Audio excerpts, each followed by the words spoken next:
Hello, people. So first, let me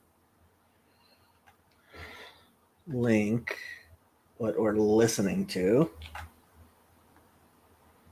Here is that link. Then let me go to YouTube and add an invite link. There's the invite link. Then let me go to my dashboard.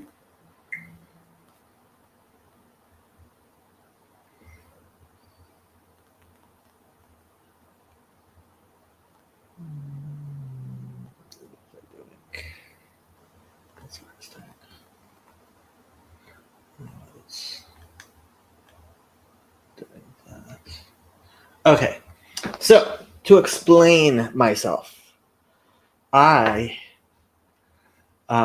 today took notice of two things: how incredibly dumb people are, and there's a lot of foolishness in this world, and how there are people that I actually respect. I could start naming them, but I don't actually think I need to. I think I've been pretty clear. The people who I respect, who I find intelligent, and I was pretty clear today on Twitter with Helen Dale, who does not comment a lot. She is actually a novelist. I haven't read any of her novels, but I probably should. Same goes with Walter Kern, another person I respect a lot. There's a lot of people I respect a lot, and one of those people I respect a lot is Dr. Roller Gator. And I don't have a lot of claims to fame into my life. One of the claims to fame I have is actually knowing who Dr. Roller Gator is. Dun dun dun. I have already said that I can confirm Dr. Roller Gator is not Brett Weinstein. I can also confirm he is not Elon Musk. He is not Helen Dale. He is not Eric Weinstein. He is not Paul Vanderklay. He is not me. I cannot confirm whether or not Dr. Roller Gator is Sam Tiedemann or Eric's children or Brett's children or Eric's wife or Brett's wife or any of Elon Musk's children or any of Elon Musk's kind of wives. I can confirm he is not Jordan Peterson, but I cannot confirm whether or not he is Michaela Peterson, Julian Peterson, or what's the name of the wife of Jordan Peterson? I forgot. Don says, Sam doesn't have time for that. He has 4 kids. Well, Dr. Roller Gator, is a pretty busy person. And may also have 4 kids. You don't know. You don't know. But I do. I do. Tammy. Yeah, that's it. He may be Tammy Peterson, but I can't confirm that or not. I am eating a yam. I am also having my tea. And I am going to listen to This Dumb Week because I am a huge fan of Dr. Roller Gator, who I am not.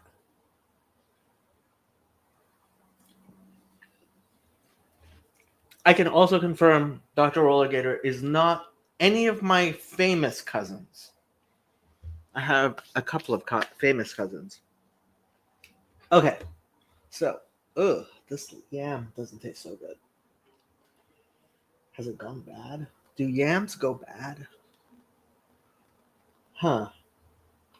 I just made it.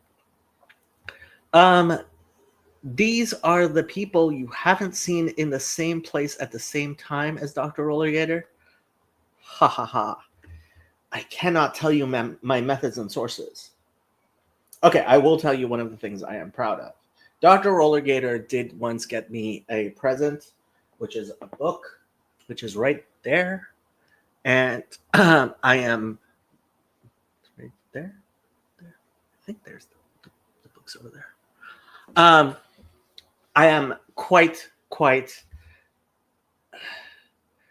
I love yams. What? I love yams. Dr. Roller Gator did get me a present many years ago now, which was a book. And much like the time that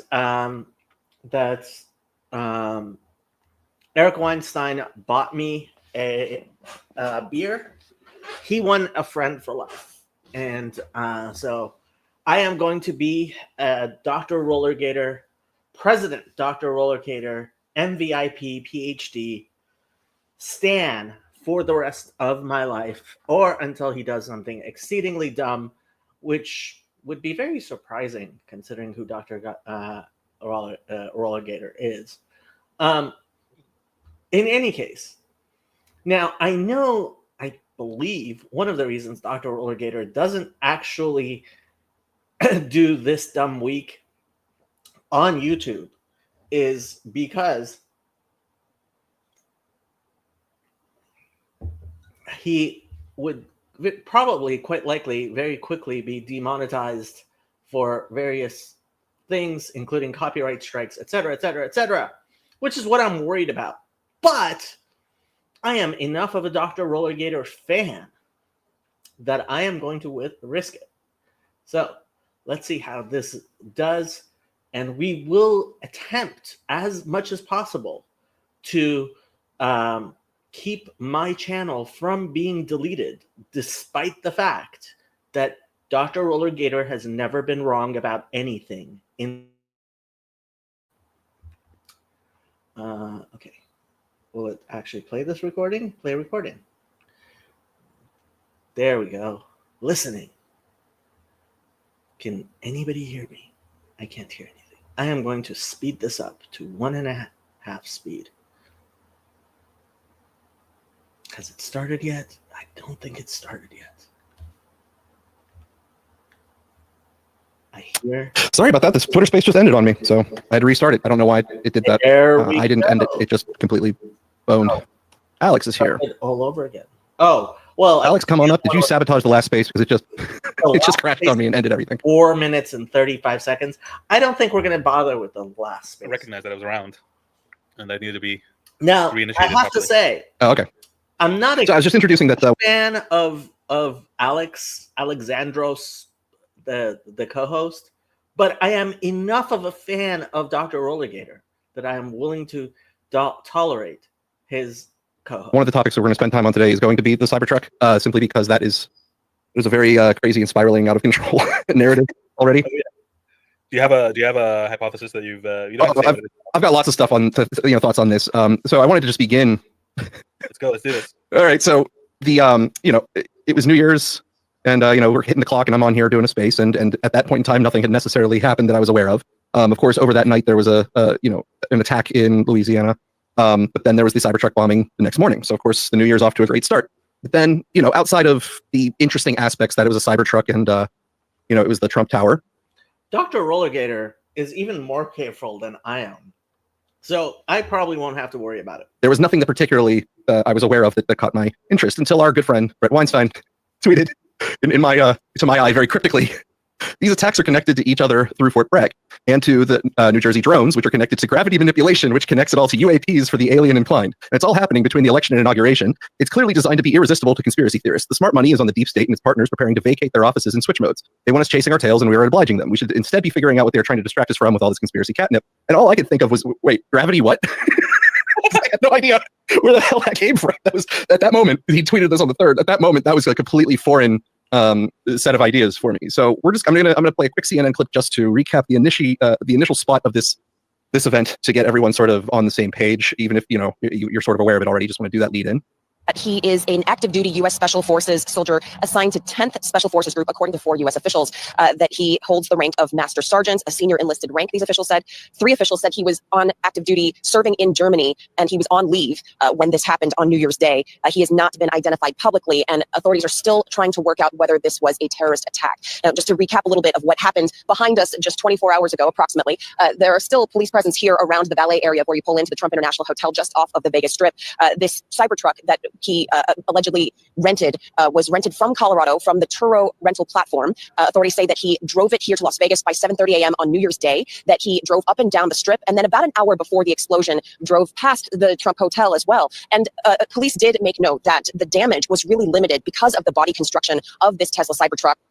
All right, so you get free advertisement for your Cybertruck there, Elon, because it did a good job at not exploding too much. So that's good. Yep. That's good for Elon. I will note something interesting that a friend of mine noticed, which is that in the this is known as the Cybertruck attack or whatever. Cybertruck features prominently in the description of the incident. The other incident happened with an electric Ford F-150, which is not even mentioned in the AP article about the incident. Well, to be fair, the Cybertruck is supposed to be a spectacle of a vehicle, whereas a Ford truck, whether it's electric or not, is kind of supposed to just be a truck. Yeah, that's not a See, this is one of the reasons I'm not a huge fan of the co-host. Not a good point. The F-150, who cares? I do have to wonder if the guy who was who did the Cybertruck attack had been trying DMT. I think there's a non-zero chance that he is still alive.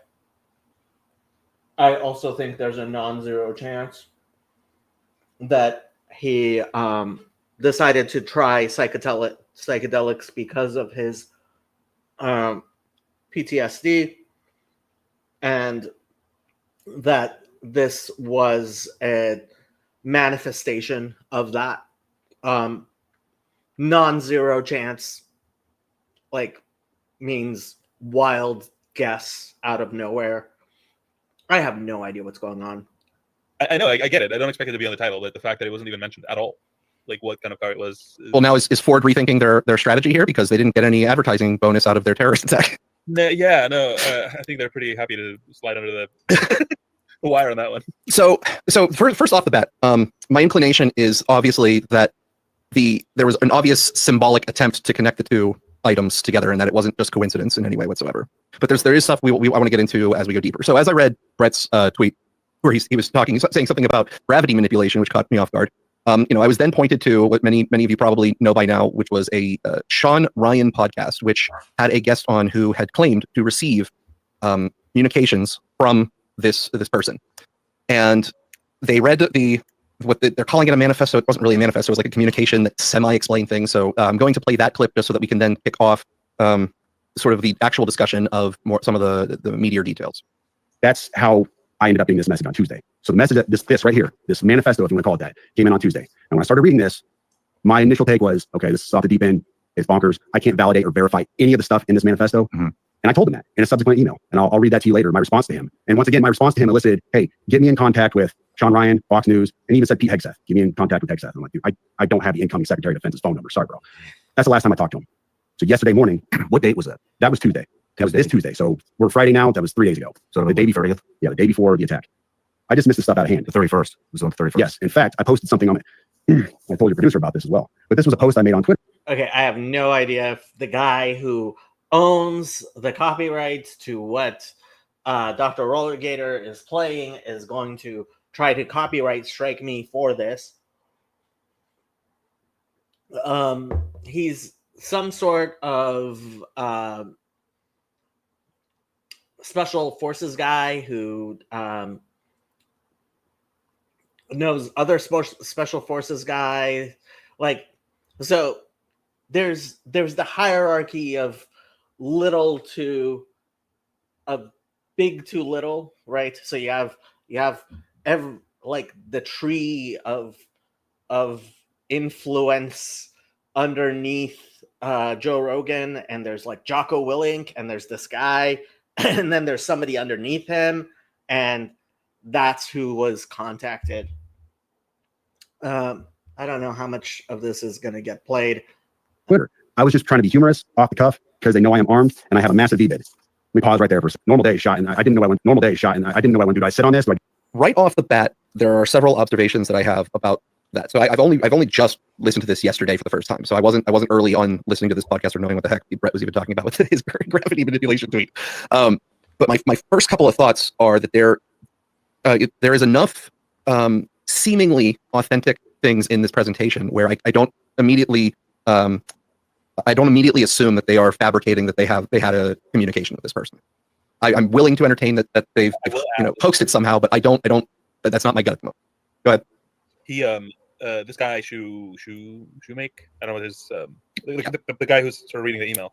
Yes, and Shoemate. He shared Shoemate. He shared the entire headers of the email, like full headers of the email, which I'm not saying it's not like fakeable. I'm not actually sure if it is. He said in those in the tweets where he shared the headers, they were not from that specific email, which may or may not matter if you're just certifying the source was Proton Mail. But I think they were sharing two separate. He shared two separate ones. The second one was like the full dump of the whole thing. I don't know. The point being, it raises the bar of the complexity of the fake if it was a conscious fake on his part.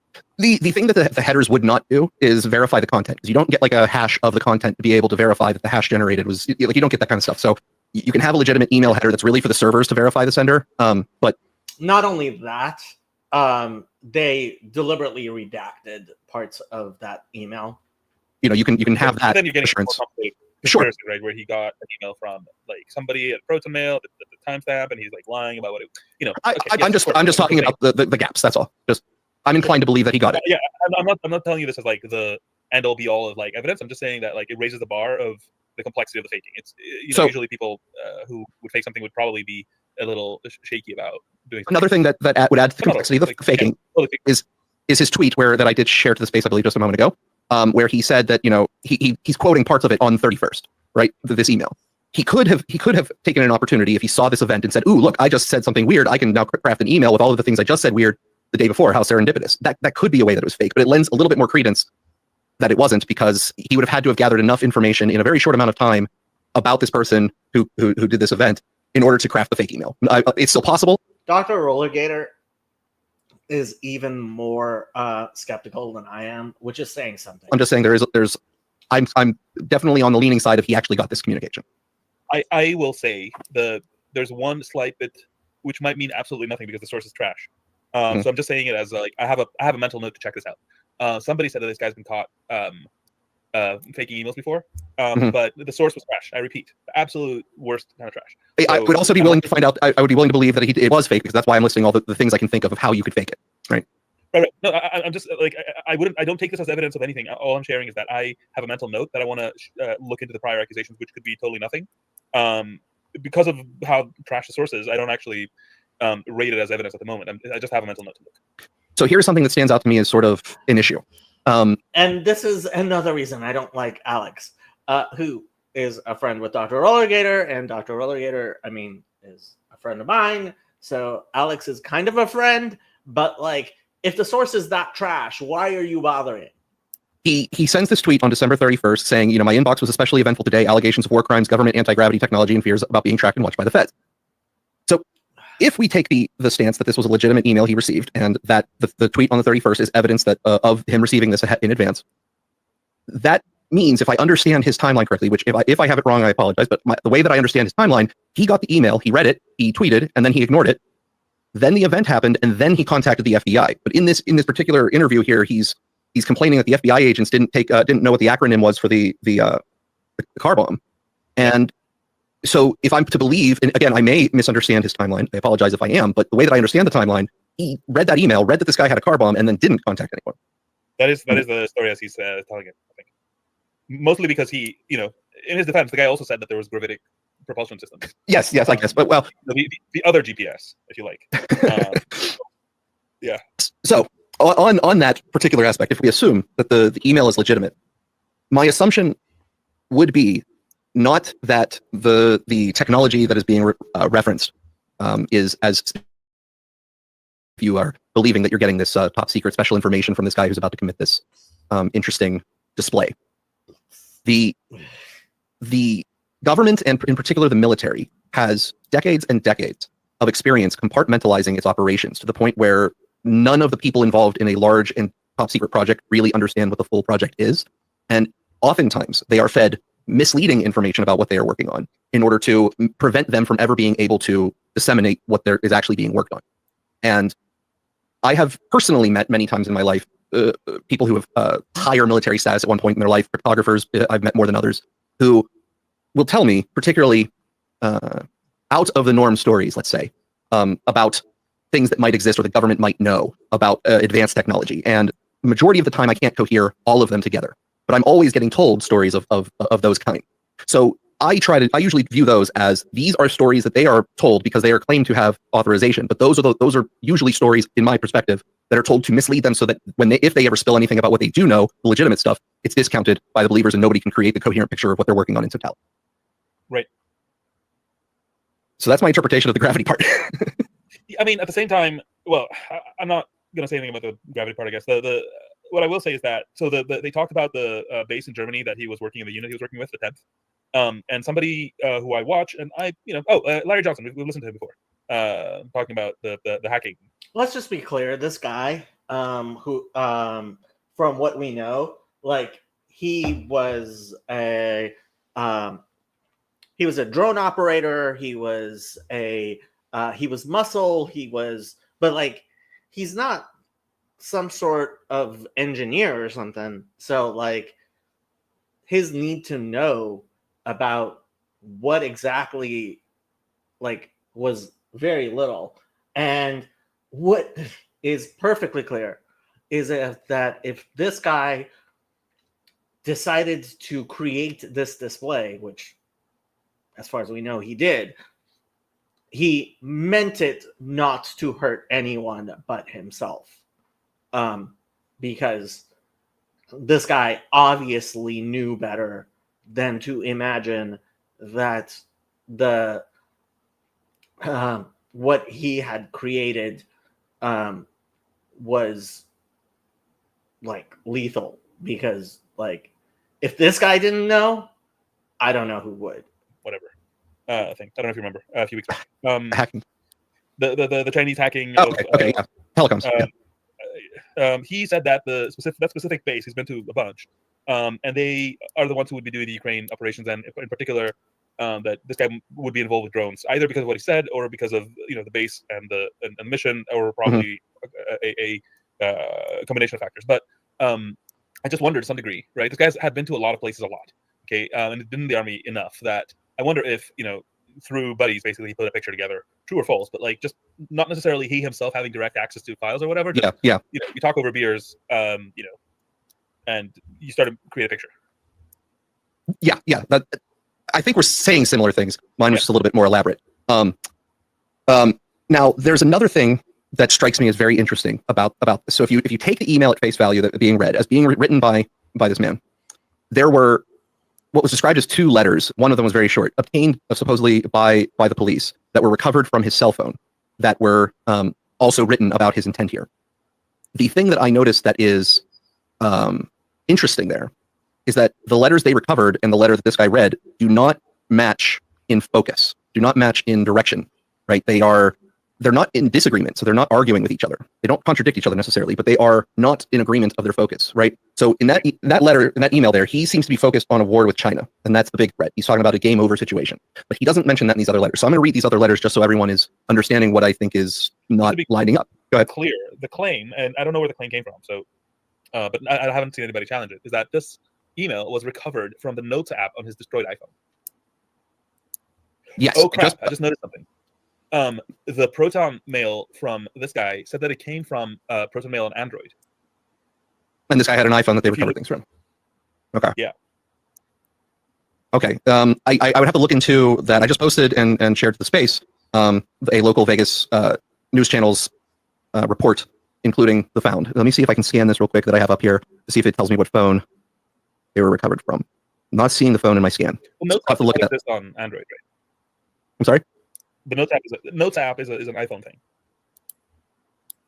I mean, if that's the name of the app, I guess I don't know. I don't have an iPhone. I have an Android. Yep. I'll look for the phone. There's a picture of the phone itself. Okay.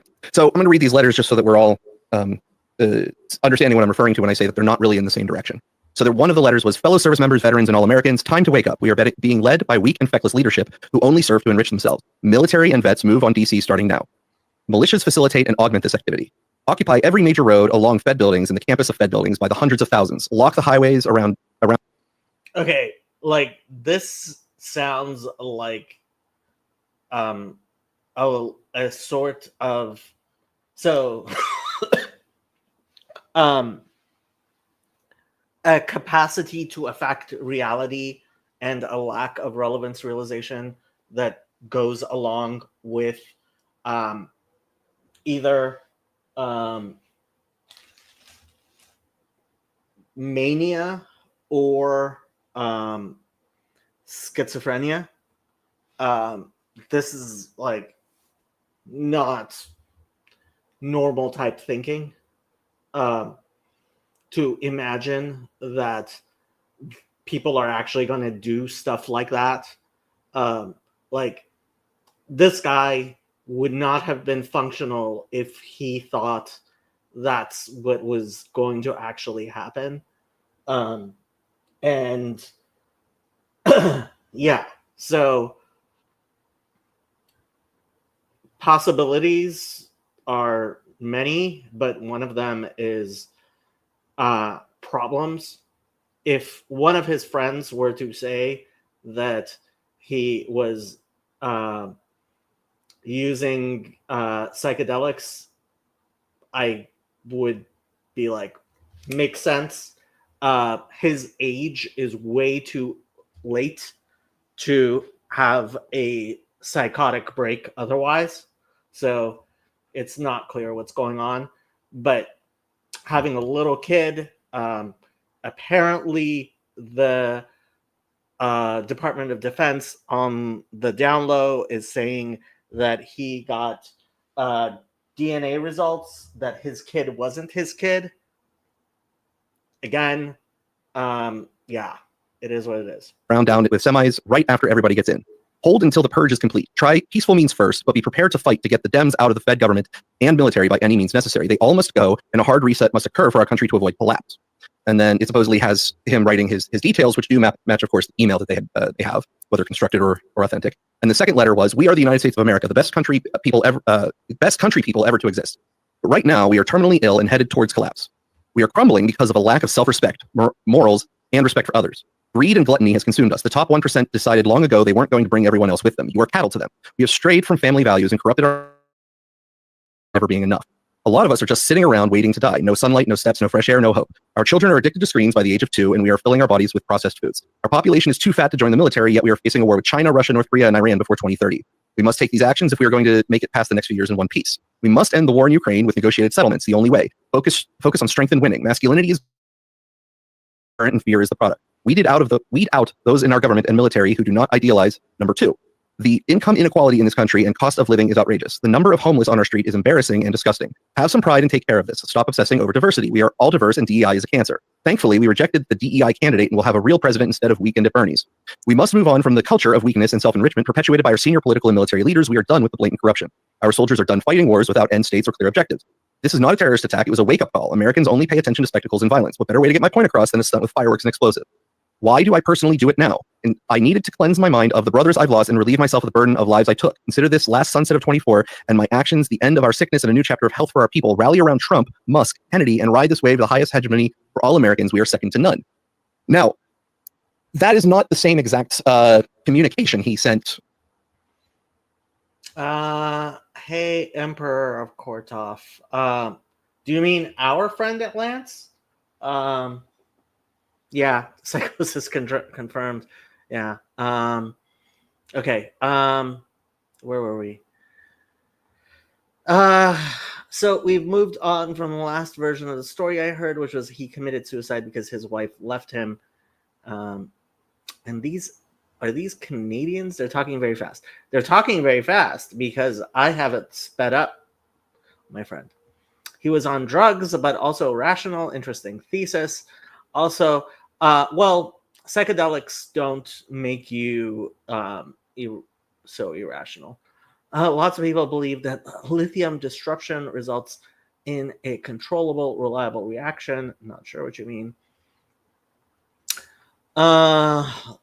Lithium generally doesn't give rebound psychosis. Not a pharmacologist.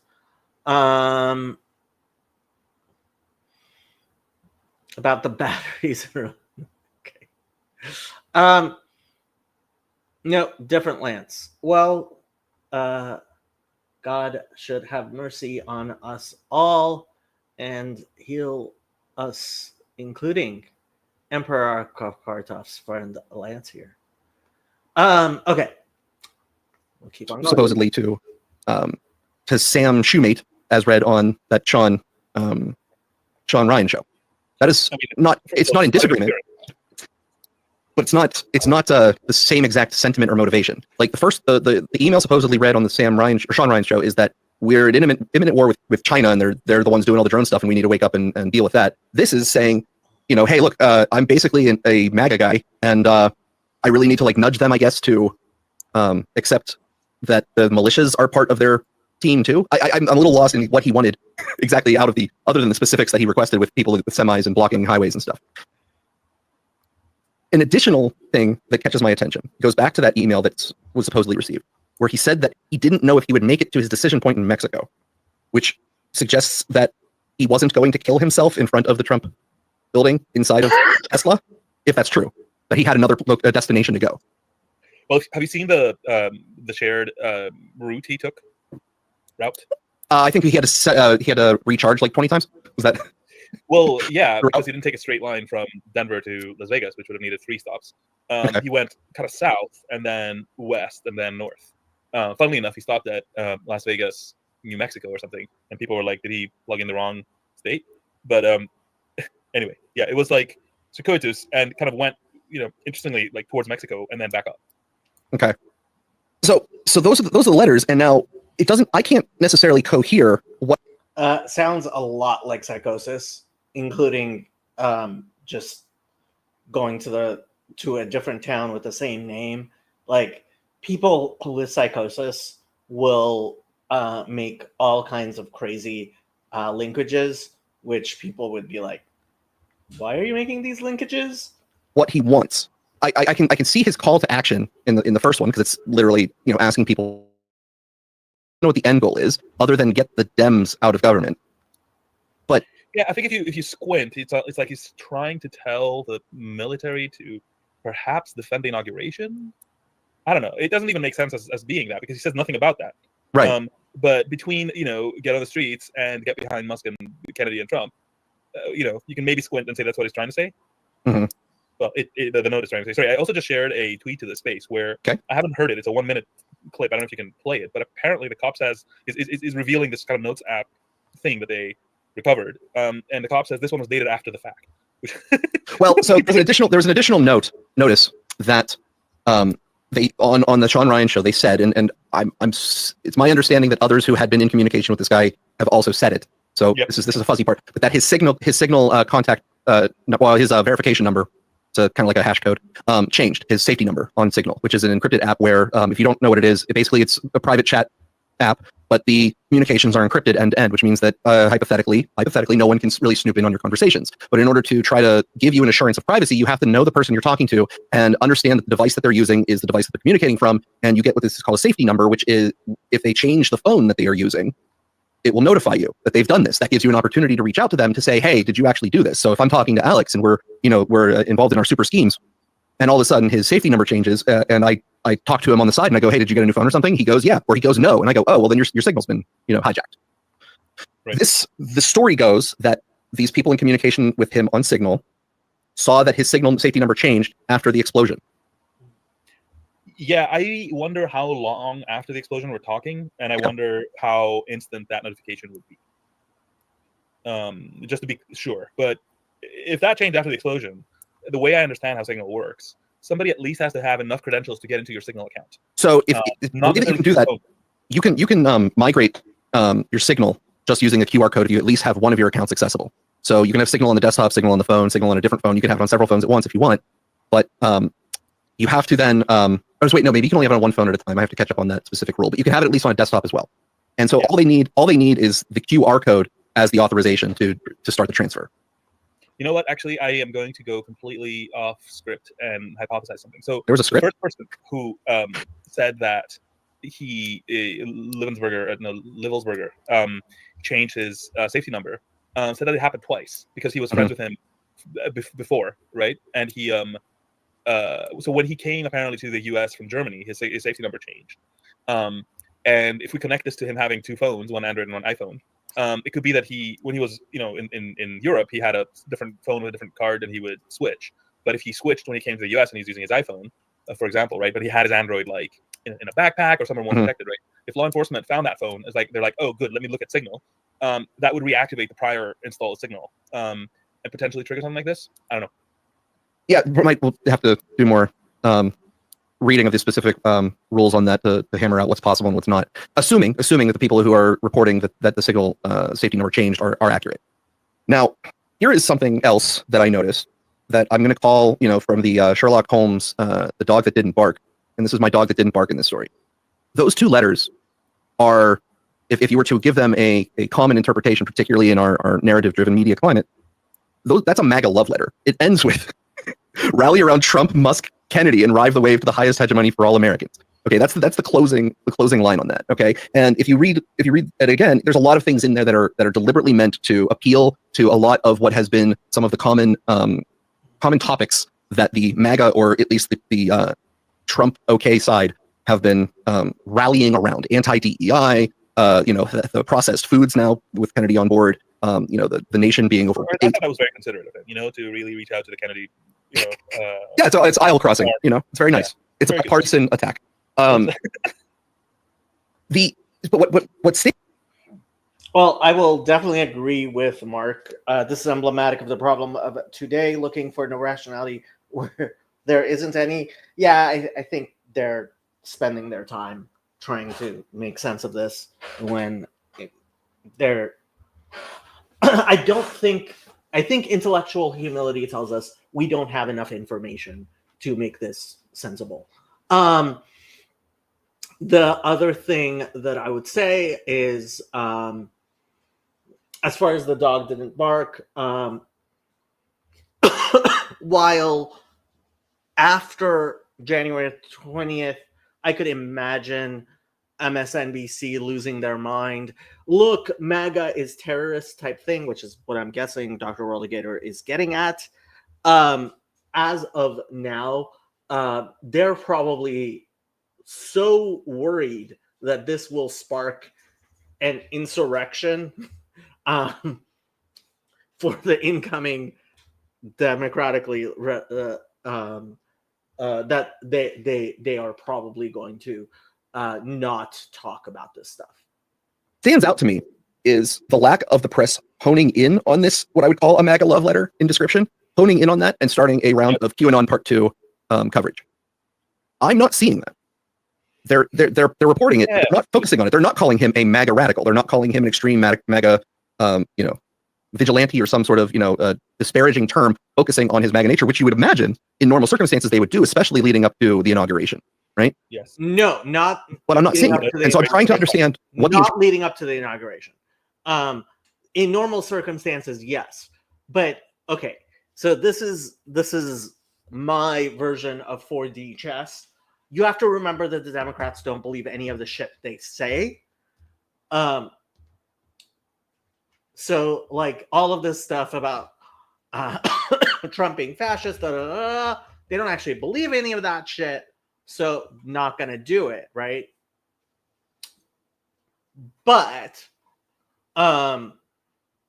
they do, like, I think once they actually do believe, like, oh shit, the military might actually like listen to Trump. That's, or you have to realize they do actually believe they are high on their own supply, at least to some extent. Interpretation is there, because that's too juicy to pass up. And it's not like they're not aware of the letter. Yep. So that's my dog that didn't bark. Yeah. I wonder. Look, there could be some nefarious explanation, right?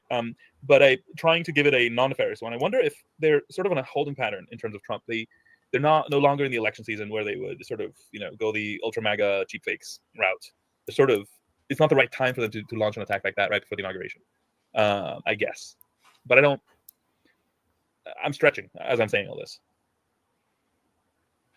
Well, I have a loose, this is very loose, idea of what could be going on in some general respect, not a full picture, but there are things that you have to take into consideration when looking at this messaging, whether planted or not. Because let's imagine that this letter is not authentic from him, but planted by anyone who found his equipment and did this. Let's assume the signal switching was actually someone taking his signal and trying to get his communications onto another phone where they would then leave this. Just imagine that. It could be him writing it or not, but just imagine, even if that's the case, that this was planted. This fits either scenario. So the U.S. government's military, the Department of Defense, for the better part of 100 years, was used to having what they would consider equal footing on the world stage with at least one other competitor. And the fall of the Soviet Union in the 90s caused a large issue with the military being able to effectively have an identity. There was no partner on the world stage to actually have a toe-to-toe fight with. It's like a boxer with no competitor. It's like Rocky III, where he's just fighting bums until Mickey tells him he hasn't been challenged. Okay.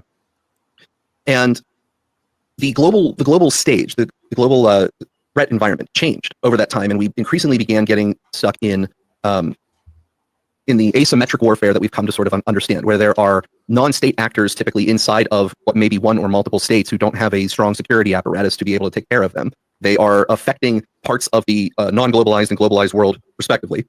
And we sort of take on a policing status to try to go in and deal with that. But in the transition period between dealing with that, which was the 9/11 environment, and in the middle, we had sort of toppling hostile state actors that were tiny. So we got really good at toppling tiny actors and basically installing our own new friendly governments, or ones we thought were friendly. But since we've gotten post 9/11, we've mostly been dealing with just asymmetric warfare. And the big guys, the big military guys, are still sitting there needing to justify their budgets, and also have generals who are in there for decades, who were prior to the fall of the Soviet Union, attempting to make long-term forecasting and long-term strategic maneuvers in order to maintain the US's status. For the last 30 years, they have viewed China as the only player on the scene who is really worthy of any of their future planning. There is no other real threat. Russia is a threat in some ways, but not on the scale of what they imagine China is. It doesn't have the naval capacity. It doesn't have the money, right? China has the money. And if I look at these two statements together, I'm seeing the one that would have been intended for the mass media to find, which is a MAGA love letter and a rallying cry saying, hey, look, we need to support this incoming administration as much as possible. And then I see what would have been sent to the military elite specialized crowd, right? The people who would watch this Sean Ryan show, This is why I love Dr. Roller Gator. He is even more of a cynic than I am. Yeah. Follow these Green Berets, whether they are military connected or just people who like to follow those channels because they believe they're getting special information. That crowd is getting the China threat, because that was, in my opinion, part of the central premise of that email, is that you have a China threat. So if you take the incoming administration needs our support, and there's a huge China threat, what you get is the people who are now reading hey, this is one of the people who's a patriot in some respects. He loves America, he loves Trump, and he wants us to be strong, and our next threat is China. You get a push on the incoming Trump administration with no large-scale foreign policy vision declared yet. You get a push on them to focus on China as the next big threat. Then you get government contracts, you get a whole bunch of extra military spending, because now you're also sort of painting in the minds of Trump fans that you got this, these advanced gravity weapons that you need to compete with, or you're all dead. That's a long explanation, but that's how I'm cohering it. Where's the part where, in the one that was supposed to be for mass consumption, he tells the military to go and capture, strategic infrastructure? Where does that fit? What do you mean? So the one with the tiny one here where he says, lock the highways around with semis after everybody gets in, hold until the purge is complete? No, in the beginning of that same one, he says a lot more. We are But, being led like- by weak and feckless leadership who only serve to enrich themselves. Military and vets move on DC starting now. Militias facilitate and augment this activity. Occupy every major road and along Fed buildings in the campus. So if you're looking at that, it sounds like he is trying to encourage people to get motivated towards this direction in order to ensure that the transition happens and that the government is actually, in his term, purged of the Dems, as he put it. Yep. So my, I think I don't know if I speak for you or not. I'm sort of trying to, put an epistemic status on what I'm about to say, which is that I don't think anything I believe about this is like 50% or more, right? But this is my sort of synthesis at the moment, which might be the largest, single hypothesis that I have, which still might be like 8% likely for me, right? I'm just saying like everything else is like onesies and twosies and threesies. But again, I don't want to like put it out there as like something that is like totally likely to be it. But I wonder to what degree he had a plan to get to Mexico. He got intercepted, killed, and then his corpse basically potentially shot with that like massive rifle or something like it, massive caliber handgun, or something like it, gets put on a Cybertruck. The Cybertruck gets put on full self driving. That most people don't know. The latest version can actually go from park to park. Like it doesn't need any intervention so long as it judges that you are looking at the street. Which a seatbelt will hold a dead body like well enough, I guess. It could have been that, and then a bunch of stuff planted and whatever. So it's almost like there's like part one where he's trying to talk to people, he's trying to get to Mexico, he's trying to do stuff or whatever, right? And part two where somebody intervenes and you basically have that Cybertruck exploding in front of Trump Hotel Las Vegas, with him inside. If that's him, by the way, there's another whole rabbit hole there, and that like weird ass IED. Yeah. Well, so there's a degree to which so Brett, the original tweet that I read from him that where I didn't even know this gravity situation existed. His concern, which I have appreciation for, is that the way he phrased it, this was intended in order to make people spin their tires going down elusive holes that never really resolve. And I agree 100% that the way that this story is currently going, you're probably never going to get enough details in order to fill all the holes that wind up being opened up. So there's a definite caution sign above even attempting to follow the story too closely. And when I mean too closely, I mean where you are going down and you are chasing individual sentences to try to make sure that you're cohering like a big picture as if you could plug all of the puzzle pieces in and see it as big, one big completed thing. I don't think that's going to be possible. There's so much that doesn't make sense in this just off the bat. So let me say, if the email is true that was sent to the Sean Ryan Show guys, if that email is true, what's not included in there? Any corroborating documentation to support anything that gives someone reason to elevate anything he says as serious. Anything. You don't have any Snowden-like reveals. You have a guy just saying things, and that's a huge problem when you're talking about taking this guy super seriously. That somebody noticed that I thought was absolutely incredible, which is that he said that my first car was a Honda whatever of the year blah blah blah, right? Mm-hmm. For verification, he said, right? Right. So actually, if you have it in front of you, if you can read the first two lines, I think it's incredible how it's structured. Give me a moment to scroll to it. Give me a second to scroll to it. In case I do not make it to my decision point or onto the Mexican border, I am sending this now. Please do not release. First, I am not under duress. My first car was a 2006 Black Ford Mustang V6 for verification. Okay. So. Yeah, that's terrible verification, I have to say. Who's this other guy who joined? Nathan Owens. I don't know Nathan Owens. Alter ego of virtually Nathan.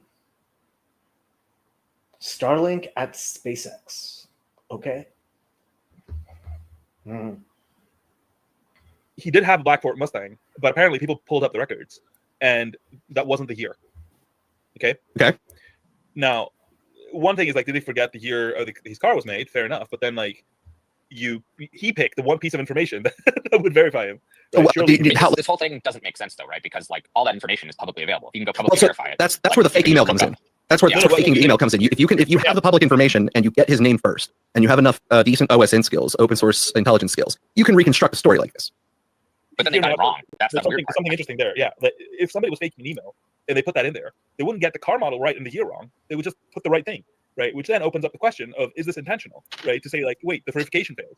Right under the line that says, I am not under duress, blah, blah, blah, blah, for verification. Here's some information that isn't actually true. Mm-hmm. But like, I just can't follow a lot of this. I don't know where you guys want to go with this story, but like, he feels like he's being tracked, but he sends emails to people, and he's driving a Cybertruck that is spying on you, basically. I mean, you opt into that.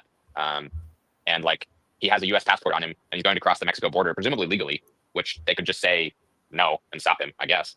But if he crosses the Mexico border, the truck doesn't blow up in front of Trump Tower, which then doesn't have the symbolic message. So what is the Mexico thing? I don't even know. I don't know. Was he going to blow up the car and not be in it? Well, I thought that that his claim was that the vehicle-based improvised explosive device was like a deterrent, so they wouldn't arrest him. But then, like, he's just strolling around the car at the supercharger. Right. Like, why not go get him there when no one is going to be harmed, and you can defuse his vehicle-based improvised explosive device? You don't know that he got off, right? Or went too far from the car. He could have just. No, I know, but like, if the FBI, they had him just wandering around there. Like, if you wanted to get this guy, there's nobody else around. You could just get him like on the highway, or like where the car could blow up and no one would be injured. Like, why, if you were spying on him, why let him get to this point? I guess, which would make me think that he's not actually being spied on, or they let him do it. Yeah, no. All I want to draw attention to is that he appears to have selected one piece of information to verify his claims, right under saying that he's not under duress, and that piece of information is wrong. Do you remember what year it actually was? No. Okay. I can find it. Do you remember what the name of the car was? It was a black Ford Mustang V6. Yeah, Mustang. Somebody tweeted his old list of cars somewhere. Now, a 2006 black Ford Mustang. If he was like a teenager, because I think he was 37, right? So he would have been. 1998. First one was 1998, so it's like you got it 10 years off. Whoa. Okay. The second car was 2008 BMW. Not similar to a Ford Mustang. No, but it is a 2008. Whatever. Anyway, yeah, these are. Okay, These that's pretty off. It was 2005. I might have. Yeah. I might have been like, I was in between year model, or like that. But, yeah. Okay. I mean, also, like 2008 is pretty recent, all told, right? The guy was 37 years old. 2008 is what? Not even 20. Is 17 years ago, so that he would have been 20. Now, this kind of guy, did he get his first car at 20? It's kind of weird, right? Yeah. I don't know. Yeah. So that's sort of my breakdown of everything. Now I have a compilation of details and facts that I've tried to corral from different sources. But as far as like my trust in this story having any major significance at the moment, as far as revealing anything we might find particularly interesting or salacious, my belief on that is very low. Again, he didn't send any documentation or anything to these people that signified that he was in possession of knowledge that needed to get out. He made claims, supposedly, if we accept this email as legitimately from him. He made claims, but he didn't provide. If you're going to do this, provide a PDF. Come on, provide something that indicates that you're giving people actual documentation to support this. Or just anonymously whistleblow via your secret Proton mail account without telling people who you are, if it's like compelling documentation that you have. Yeah, and so Nathan, what's your take so far? I mean, we kind of like did a run through ourselves. You've been here most of it, and to the degree that you're following, like, what's your read on this? You're asking me? Yeah. I just don't even know. It just gets stranger every time I look at it. Like the latest footage where like it doesn't look like he was unalive in the car. Yeah. Also, the Cybertruck looks exceptionally blast resistant. It doesn't even break the windshield. That's a little wild. That's the free promotion for Mustang. Yeah, I know, Good job. It's much better than people shooting at it with a handgun. Yes, indeed. Yeah, I really don't know what to think. And like, I think like part of your theory, Gator, is like Raytheon faked it to get money to build gravitic propulsion devices. No. I confirm that. That's Gator's theory. No. My theory only involves the way that the messaging with these two emails, if we consider them authentic, comes out. That is, or actually, I see. Okay. Opportunistic at a minimum, not necessarily. So if you have, one thing that happens is trying to take opportunity with the vulnerable, and this guy had several concussions supposedly and PTSD and some issues and depression, and taking the vulnerable people and then sort of taking them on a journey narrative-wise. You have people who become their friends, who become close to them, and then as a coordinated, I see. Yeah, you're take them on a journey. A little bit of fake info and get them to do things. Yeah, and then you orient their perspective. And if in both cases, my take is not, again, this is not a strong take. Don't take me saying like this is I believe exactly what happened. It's just my way of trying to give me something to work with in the temporary zone to harness this in. And that is that both of these scenarios, whether he sent these and wrote these, or whether someone did it for him, taking the opportunity, somewhat in knowing that he was going to consider these acts. If you consider how disparate the two letters are, the email and the one that was found, the disparateness means that there was likely a reason that the different messages were delivered to two separate audiences. One of them more likely to latch on to a particular narrative, and the other more likely to appeal to the masses. And the one that would go to the masses was the one that went to the masses, and the one that would appeal to the select audience went to the select audience. Yeah, that's actually, I really like your point there about the dog that didn't bark, and your distinction there that the two messages went, could have been intended to go to different places. I think that's super interesting. I don't know what to make of any of this still, but I think you're onto something there for sure. I guess there's nothing shared between the two messages. That's the shocking part. Right. Like there's literally no. I mean, even the writing style is like not even the same at all. But even narrative-wise, like there's literally nothing connecting the two at all. Like there's no shared facts, I believe, between the two. Yeah, I don't and my think so. point And it's about also the extremely incoherent. Like the letters that made it out from his iPhone or whatever. Like it's like do what now? Like so, you so know, my point about the DoD and that is that if there is some if this person is going to do an act that it looks like, if we take these things at face value, if these are written, we assume these are written by him, it looks like he wasn't intending to try to kill anyone. He was just trying to make a spectacle. And that's why the symbolic choices of the Tesla and Trump Tower. If you are either coaxing him through a grouped manipulation, or you are taking advantage and writing these letters for him on his behalf, you are taking the opportunity to use this to scare people because it's the first day of the year. There's maybe they knew or maybe they didn't know there would be 2 events of similar style on the same day, putting people on high alert.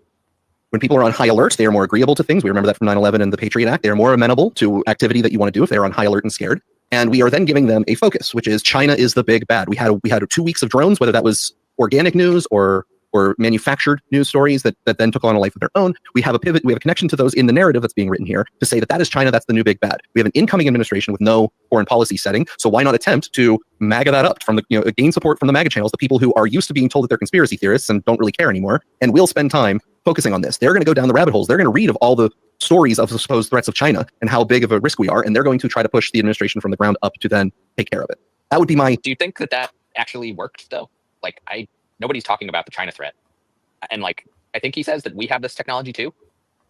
This gravitic propulsion, that only us in China have it. He said that he did say that there was that technology. However, he also then said that China would be able to do this and it would be game over. So But presumably have we it or would not. also be able to do it, and it would also be game over. He said it's an MIT situation actually, mutually assured destruction. So, But that's not scary because we already have that. yeah, but he also wanted to get the press. None of it. Look, I will say one The whole thing. story, like even if you try and make it like a China big bad Gary, like it's not very compelling. I'm also advanced destructive technology. It's like The we have common- nukes too. Great, it doesn't matter.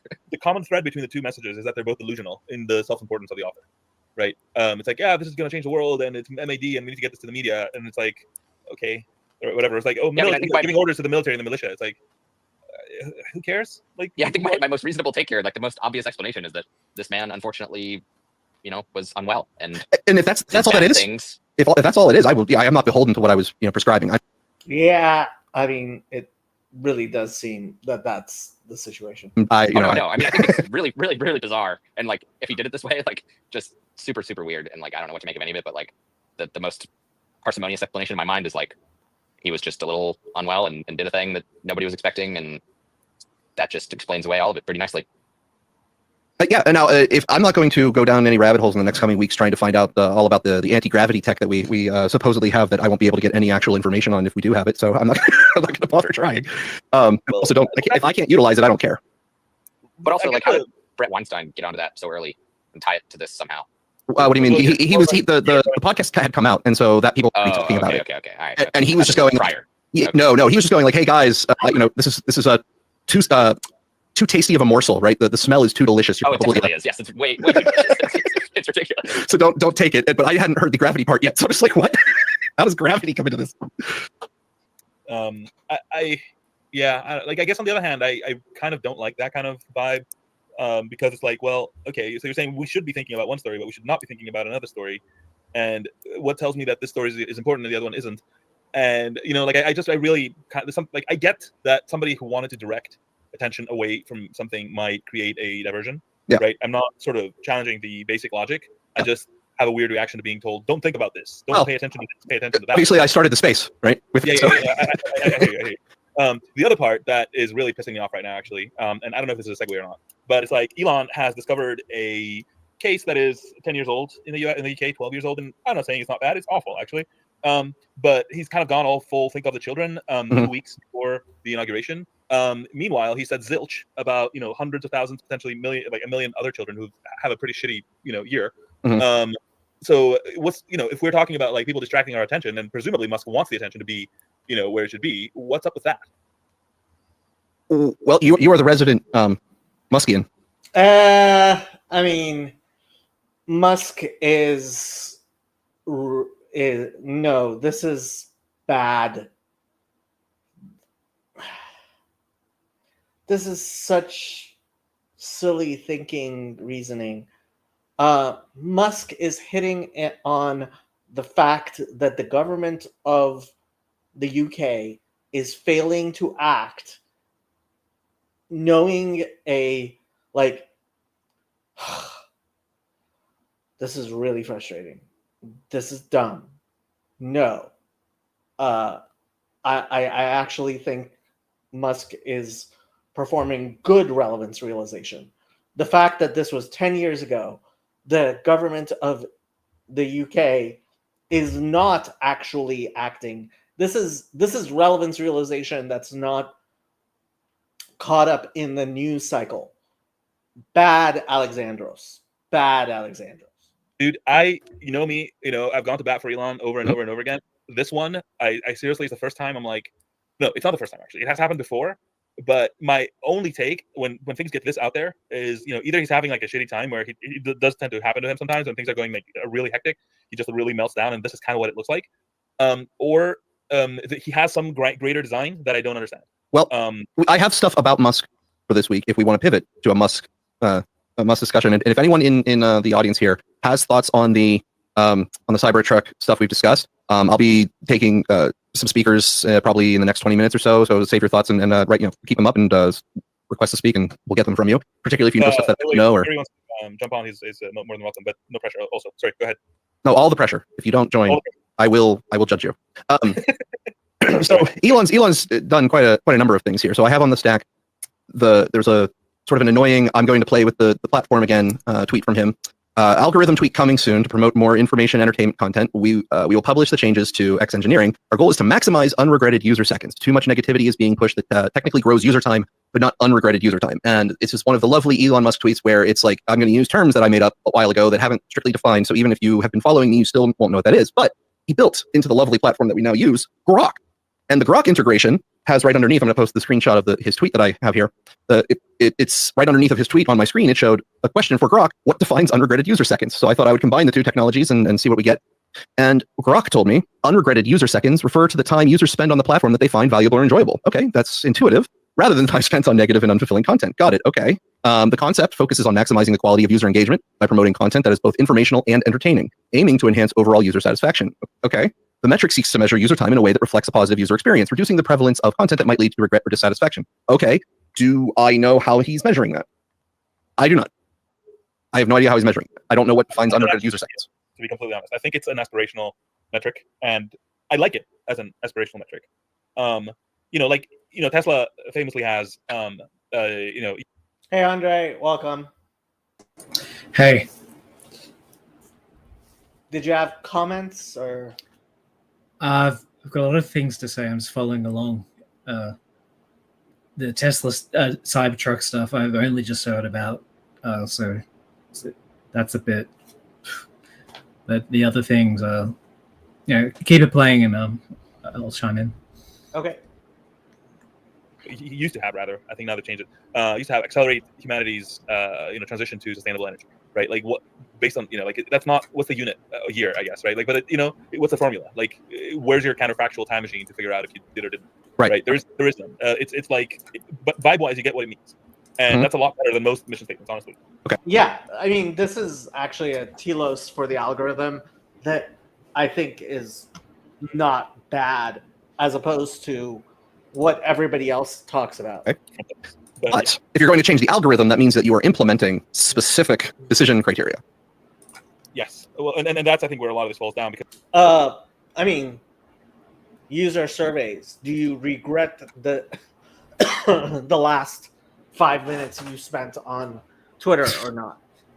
Because while I can totally defend his aspirational target goals, my sense is that his implementation of them is very ham-fisted, and that's probably okay if you are launching a starship and you're YOLOing the thickness of the steel, right, to see if that works, and maybe you'll do something else. But it's very different when you're running a platform where people live in, and for some of them it's like their sustenance. Now some of this doesn't affect me personally in one respect, and does in another. One respect, it doesn't affect me personally because I always use the chronological timeline, so I only get the people I follow in chronological order. Now I miss a lot of posts because of that. I miss a lot of posts. But if I slide to the For You tab, then I'm on this algorithm. And then I occasionally get some tweets that I miss that I actually want to read. But then I get a whole bunch of stuff that I never asked for. And the idea that my For You tab is going to be based off of things that I interact with on the site, I guess is fine in concept, but it doesn't affect me in the sense that I browse chronologically to begin with. But it does affect me in that now I have supposed monetary incentives on this app. And and I don't really care in the sense it's not ruining my day, but my payout has decreased precipitously in the last couple of weeks without me changing my behavior. And there's no way for me to understand at the moment what the system is doing to promote or de-promote my things. And I know that originally it was supposed to be open source. And I went back and checked, and the GitHub for the quote, the algorithm, as they have it, hasn't been updated since July 13th, 2023. And I know that he's spoken of modifications since. Yeah. So I can see what the modifications that whole open source thing. I mean, again, to do the best I can to defend it, which I don't want to because it's a shitty thing they did. You can sort of see how they did a code dump, right? Mhm. And that's one thing. But actually publishing for in open source and active repo of your organization is a whole other story, right? Where that's plugged into your CI and whatever, and it's live code, and you don't get to play games like excising, this library or that library or whatever, and it's all cool. Like that has to be actually alive, and it's a lot more accountable. Would you mind going into an explanation of what you just said there for people who are not as coders or software developers? So technology companies, right? They have an internal code base, like all the programs that they use for their product, and infrastructure, and every piece of software that they maintain.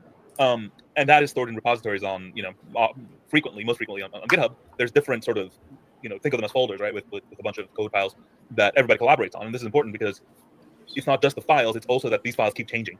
One developer makes one change here, one developer makes one change there, and there's a lot of infrastructure that sort of comes down to how do you merge those changes into all those repositories, and then additional infrastructure, multi-billion-dollar industries I'm describing right now, that has to do with how then that code gets to what we call production, which is how do people get to experience it, right? Like there's some version of Twitter or X that's deployed and we're using right now, and there's some defined path between when that code got into the repositories to when that gets built and deployed.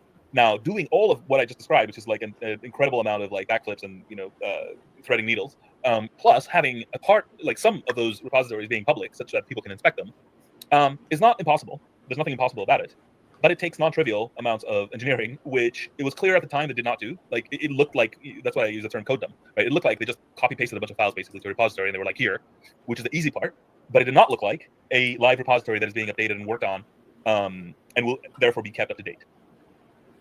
Right. So it's not an active participation thing. Like, so if you had a Word document that you were collaborating on with like a news story, it means like someone wrote an initial news story and then it stayed stagnant forever, even though the details kept changing, underlining it. And it really should have been expanded and revised and things like that over time.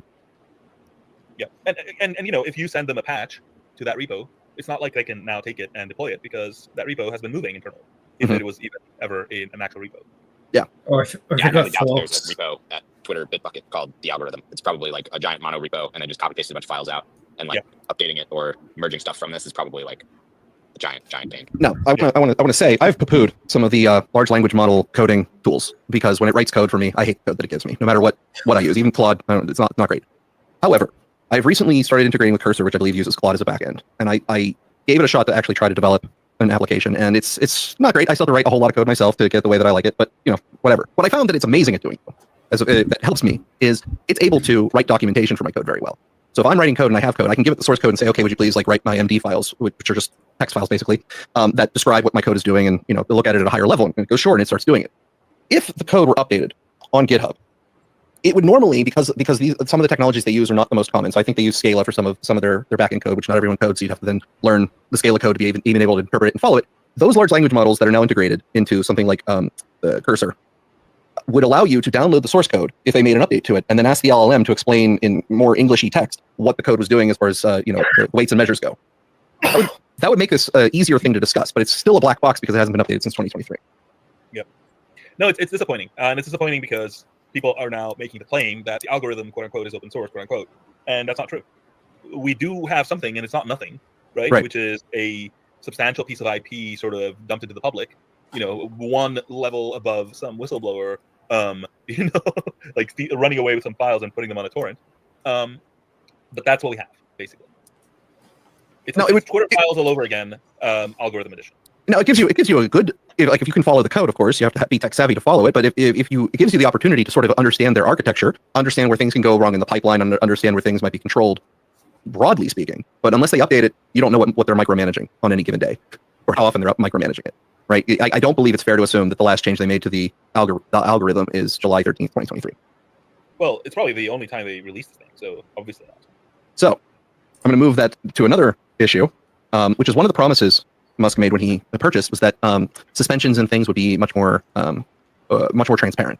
that we would all get notifications about what our violations were, explain a path to goodness and becoming whole again. And on one side, I will say that the 2 times I got temporarily suspended while Elon Musk has owned it, one of the times was a pain in the butt, but the second time was actually only an hour, and they undid what they did. So my ability to stay on and not go to Twitter jail for an entire year again has been okay. However, Elon Musk has put someone in timeout from The Spectator for 30 days for violating the X rules. And the rule that they violated was violating one of the rules. I mean, violating the rules is against the rules. It is, absolutely. So it is a valid suspension. I'm going to share the image of the this is the limiting features tweet here to the space. Oh, hey, so it says, Jacqueline Sweet, what happened? We have determined that this account violated the X rules, specifically for violating one of our rules. Right. As a result, we've temporarily limited some of your account features. Now, what was she, hypothetically, if you can infer based off of this information, what was she suspended for? Well, she works for The Spectator, and she wrote an article. Last week, Alex and I went into the issue of another account on Twitter called Adrian Dittman, who has been speculated and also denied multiple times in various circumstances to be an alternate account for Elon Musk. The account Adrian Dittman regularly attends Twitter Spaces, and his voice, the voice of Adrian Dittman, sounds nearly identical to Elon Musk. It's very difficult. I'm going to pull up. I didn't have it loaded immediately, but I will pull it up from what I had last week. It is very difficult. Like, so imagine the kind of stress you're under. Yeah, dude. For the past couple of weeks, I basically. Oh god, I can't do this. It's oh my god. There's 8 billion people on Earth. So Yes. there's someone who sounds like you somewhere. Yes. And you are that person. Yes, it gets worse. It gets worse. It gets so much worse. It gets so much worse. I don't believe you're not me. So that's a short version of a conversation between Elon Musk and this Adrian Ditton person, where maybe if you're really perceptive, you can determine who Elon is and who Adrian is. But their voices are so close that if you weren't paying attention, you just assume it was Elon. If you were just casually listening, and you didn't start doing like, oh, what was the main frequency that they're speaking on and things like that. What's their cadence? What word frequencies are they using? All that other stuff. And so there has been some theories that it is an alt of his. Maybe he's using a voice synthesizer, some sort of AI to change his voice and has a friend use it and pretend to be him or something like that. That is a big prank. And the woman who got locked out working for The Spectator had written an article where she identified that Adrian Dittman, as Elon has said multiple times, is Adrian Dittman. So she actually sort of did some work to determine that Adrian Dittman is a real person who lives in Fiji. The article she posted then got flagged as violating the X rules, and her account has been locked out for 30 days. The sharing of the article on The Spectator is prohibited on X currently. I attempted to share it just as a test, and it was told me, we can't complete this request because the link has been identified by X or our partners as being potentially harmful. Visit our help center to learn more. Now, the inference, because all we have on her lockout is that she violated one of the rules, is that it would be under the doxing policies. Yeah. That's what it sounds like to me. However, Adrian Dittman is Adrian Dittman. Yeah, but clearly he has not been very forthright about revealing, the details of where he lives and stuff like that. And I mean, I don't like this, but like you can sort of squint and see what happened here, where she's like, he lives there, this is history, this is his father's story, and this is where he lived before, and like she basically dug into his whole history and then like cross-checked a bunch of stuff with publicly available data, yes, but like she made public a lot of information about this guy's context that he that guy could have done it himself and clearly didn't. Again, I'm not defending it. I don't. So I will grant. There is an argument to be had that the article could be a form of doxing. Okay. The issue comes down ultimately to a lack of specific guidance as to what is and isn't. So is any article that starts to go into a person who is, the article didn't create the news story. The article chased a news story that Elon himself helped propagate. Elon responded to the article itself, by the way, and said, "I am Adrian Dittman." Right. So his reaction didn't seem to be like, how could you, or anything. So if his personal reaction is playful and this, somewhat tongue in cheek, saying, I'm just going to play with how this evolves, and I'll just say that I'm him so that I can continue the conspiracy theories that are going on my site, because there's been a lot of people who are basically saying, no, it's definitely Elon. He's having people use voice synthesizers when he's talking to himself to try to make it look like it's not him. Is that positivity you were wondering about? So I mean, the thing is though that Adrian Dittman obviously to some degree has used his Elon sounding voice to play with the idea that he's actually Elon at various times. Then Elon himself has given a boost to Adrian and joking along with it, making it a story, making it, oh, well, who is this person? Is it actually Elon? Elon's a tech guy. He could do all this. Now, Elon has not previously, pretended, hey, I've been Adrian Dittman this whole time. So it's not like he actually started the conspiracy or anything like that. But he has helped Adrian, come up to become something to discuss. And if he's something to discuss and people are curious, you're going to get a news story about it. What is and what is not doxing, and how famous or how much of a news story do you have to be before you fall under the criteria of this rule? You are basically making the public interest argument here, right? I'm saying that it exists and there should be clarification on it. Yeah, no, I agree. First of all, I agree with all of this, and to the degree that it's significant, my bias is to try to defend stuff, I guess, right? If you were to ask somebody, but I think the algorithm should have been like open. I think we should have had clarity on the labels and ability to appeal stuff as was promised. I think we should have. I think doxing is just such a weird category. I don't like the whole internet anonymity thing, obviously. And while I understand, so in California we have what's called publication of private facts, which is a tort in California. Yeah. That might be a better way of going about the idea of doxing. This case doesn't seem like doxing at all. Like, it's a person who is similar, and you, as I mentioned before, like a guy referenced OSINT tools. Like I searched like one search term, and I found that thing I put in the private chat, which is allegedly the guy. It's just a Reddit thread, but doxing would be like it's more specifically like when you release someone's PII, personally identifiable information. So it's usually name, work, phone number, address, and potentially family members. So it usually needs to be things where you could. It's like how you had like all your stuff on your site saying like, if you want to come to my house, this is where I live. Like, that's what you would need to sort of like, I'd be able to have to come to your door without you doing that and someone else releasing that for it to be a dox. I mean, saying that he lives in Fiji, that's not even close to doxing in my mind. Like, it's like saying Trump lives in America. Is that a dox? Not at all. well, yeah. Okay. Fighter.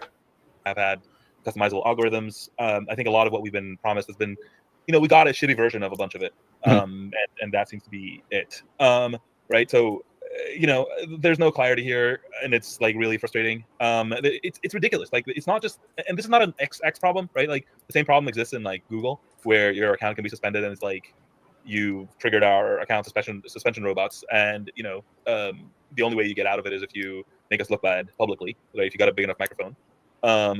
It's all of it is ridiculous, right? Like Elon is like, yeah, we're gonna add payments to this platform, we're gonna add emails to this platform. It's like, are you fucking serious? Like, this is like, it's both unserious and standard behavior, I guess. But like, I'm not gonna connect my payments and my communication to a platform where I put my spiciest takes. I'm not gonna shit where I eat. Right. with no defense, no guarantee, no arbitrage. I don't have a way to pay out of my own pocket to go to some like quasi-independent arbitration committee that X still like picks the members of, that will at least that's sit a down. him issue, though. I don't even have that, right, on any platform. But like, what I don't know. What'd you say? It's a him issue. Like, if he wants to post spicy takes and monetize it, like that's down to him. Like, you can't sort of say, I want to be monetized and like get caught by the advertisers, but like you can't have like this separate system for when I want to like shitpost. Yeah. It's sort of like trying to like take from one hand and then give to the other. Yeah, I do think there's definitely a different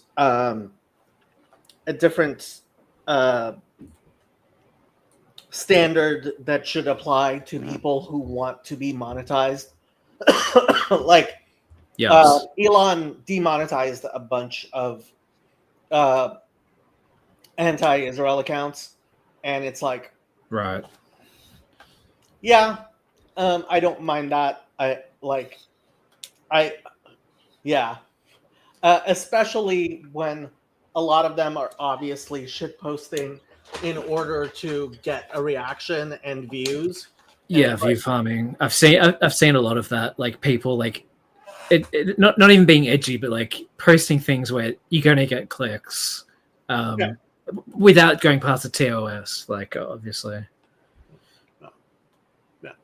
I think this is where like being a technologist that like cares about product and user experience overcomes my like Elon fandom, and I'm like, between you and me, I never thought of you, even though I know that you are very positive of Elon. I've never thought of you as someone who ignores things that are in front of you that you would generally be against and promote. I've never put you as that person, so this isn't like challenge you time. I know. I guess I'm hearing the Twitter chatter in my head. Like. I mean, there may be a little bit of people like, hey, look at what stupid shit Elon's doing this week. But it's not in any serious way putting you on the spot or anything. It's just he's done a whole bunch of stuff this week, including I'm going to move on to the next part here. Because God, Elon Musk's cryptic post. Week is like this Elon's dumb week. Elon Musk's cryptic post sent another meme coin soaring momentarily, and this particularly amuses me because someone who I'm very friendly with is not up to speed on all of the years of memes that went into his move. Like to explain this to someone in a short order was very, very difficult. So crypto-friendly billionaire Elon Musk is known for his cryptic social media posts. This time his online activity triggered a dramatic pump and dump of cryptocurrency. On Tuesday, the Tesla CEO temporarily changed his profile photo and name on X, formerly Twitter, the platform he owns, to reference a meme-based cryptocurrency called Peckius Maximus. The move skyrocketed the price by 900%, reaching an all-time high of 40 cents. Adding to the buzz, Musk followed up with a post stating, Peckius Maximus will soon reach level 80. In hardcore PoE, here the term PoE likely refers to Path of Exile 2, a video game Musk is known to play. However, Musk soon changed his profile picture and name to the original one, causing the cryptocurrency to decline sharply. Did that crypto pre-exist? I'm not aware of this meme currency. I actually didn't even know there was a currency on it. I was able to explain everything up to the Peckius Maximus. I did not know there was also a cryptocurrency at the time that I explained what was going on. It's easy to understand that somebody saw that and made a crypto. It'll be on Dex tool. It's a little bit more interesting if that pre-existed, which is what they're implying. But what did you say? It'll be on Dex tool, but also there is a specific website to make shitcoins. Like think of it like as a cryptocurrency, like rare Pepe generator thing. Yeah. Like there's flashing graphics all over everywhere, and you just type the name in. It does everything on the back end for you, and now you've got your shitcoin on like the blockchain. And people just do it all the time. So in order to generate something like that, like you can just go like that, and you've got that set up. So the history tracking of that. Clue why people buy these meme coins. I don't get it at all. Yeah, it's well, to be fair, so the DJT coin was originally supposed to be a meme coin, and it blew up. But do you know who was behind that? Martin Shkreli.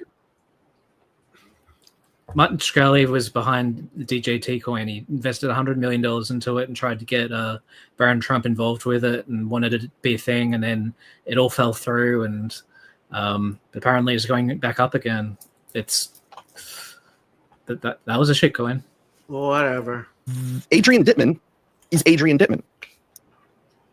Yeah, but clearly he has not been very forthright about revealing, the details of where he lives and stuff like that. And I mean, I don't like this, but like you can sort of squint and see what happened here.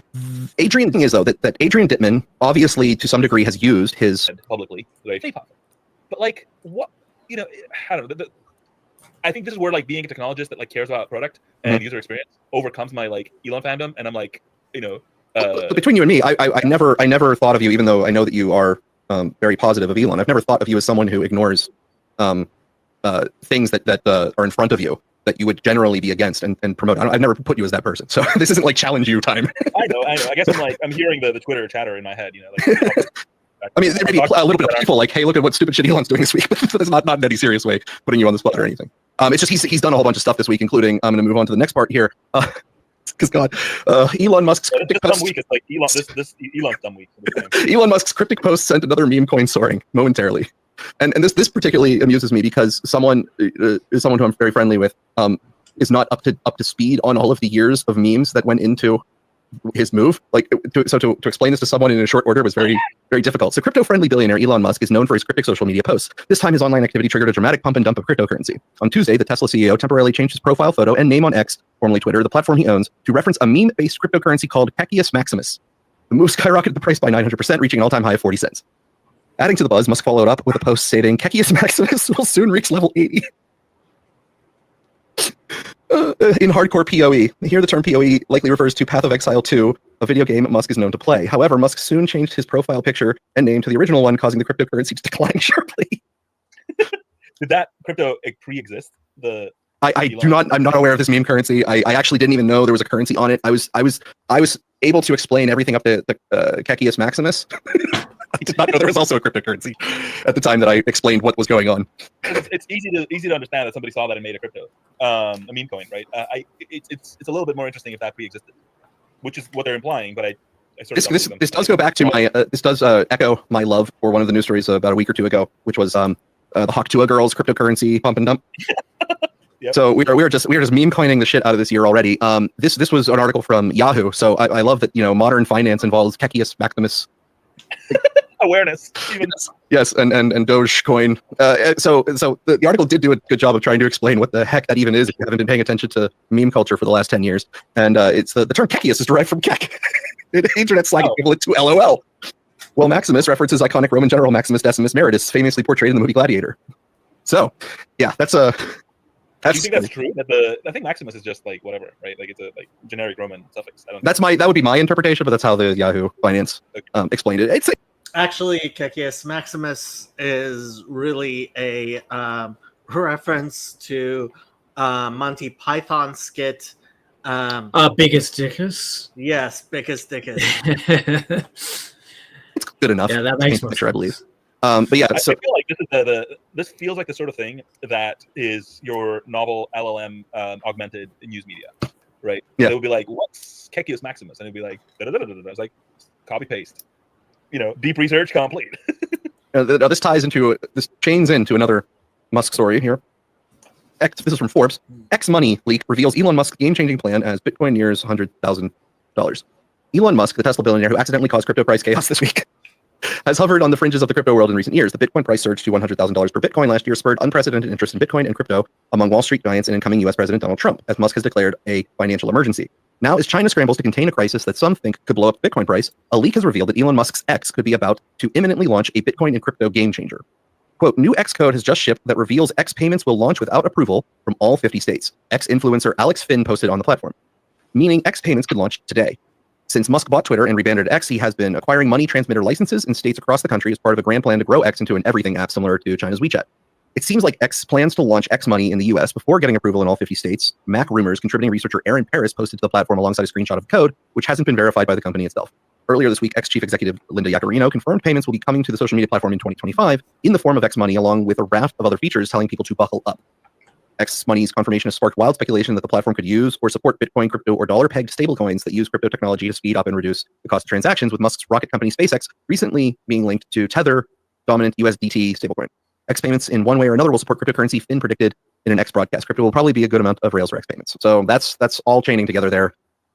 I guess this week in X or dumb X. Can I give you the background on this that most people probably don't have? So absolutely. You know that Elon did PayPal, right? He was involved in PayPal. Yeah. Most people. And so the nature of his involvement was that, PayPal, the corporate entity, was the result of the merger of two prior companies. One was called Confinity, and it included people like David Sachs, Reid Hoffman, and Peter Thiel, right? And the other one was called, drumroll, X.com. Right. And that was Elon's payment vision, which was his second startup after Zip2.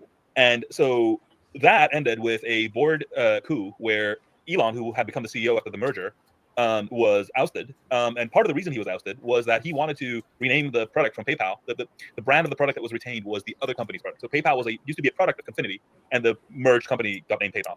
And Elon wanted to just rename the whole thing to X.com and do setting everything on fire, right? And just kind of like moving forward kind of thing. But back then he wasn't who he is today, and therefore he got bitch slapped. And effectively after that he kind of stayed on the sidelines, waited for the company to finish its arc, and he made a bunch of money when they sold to eBay because he was the largest individual shareholder. Okay. Mhm.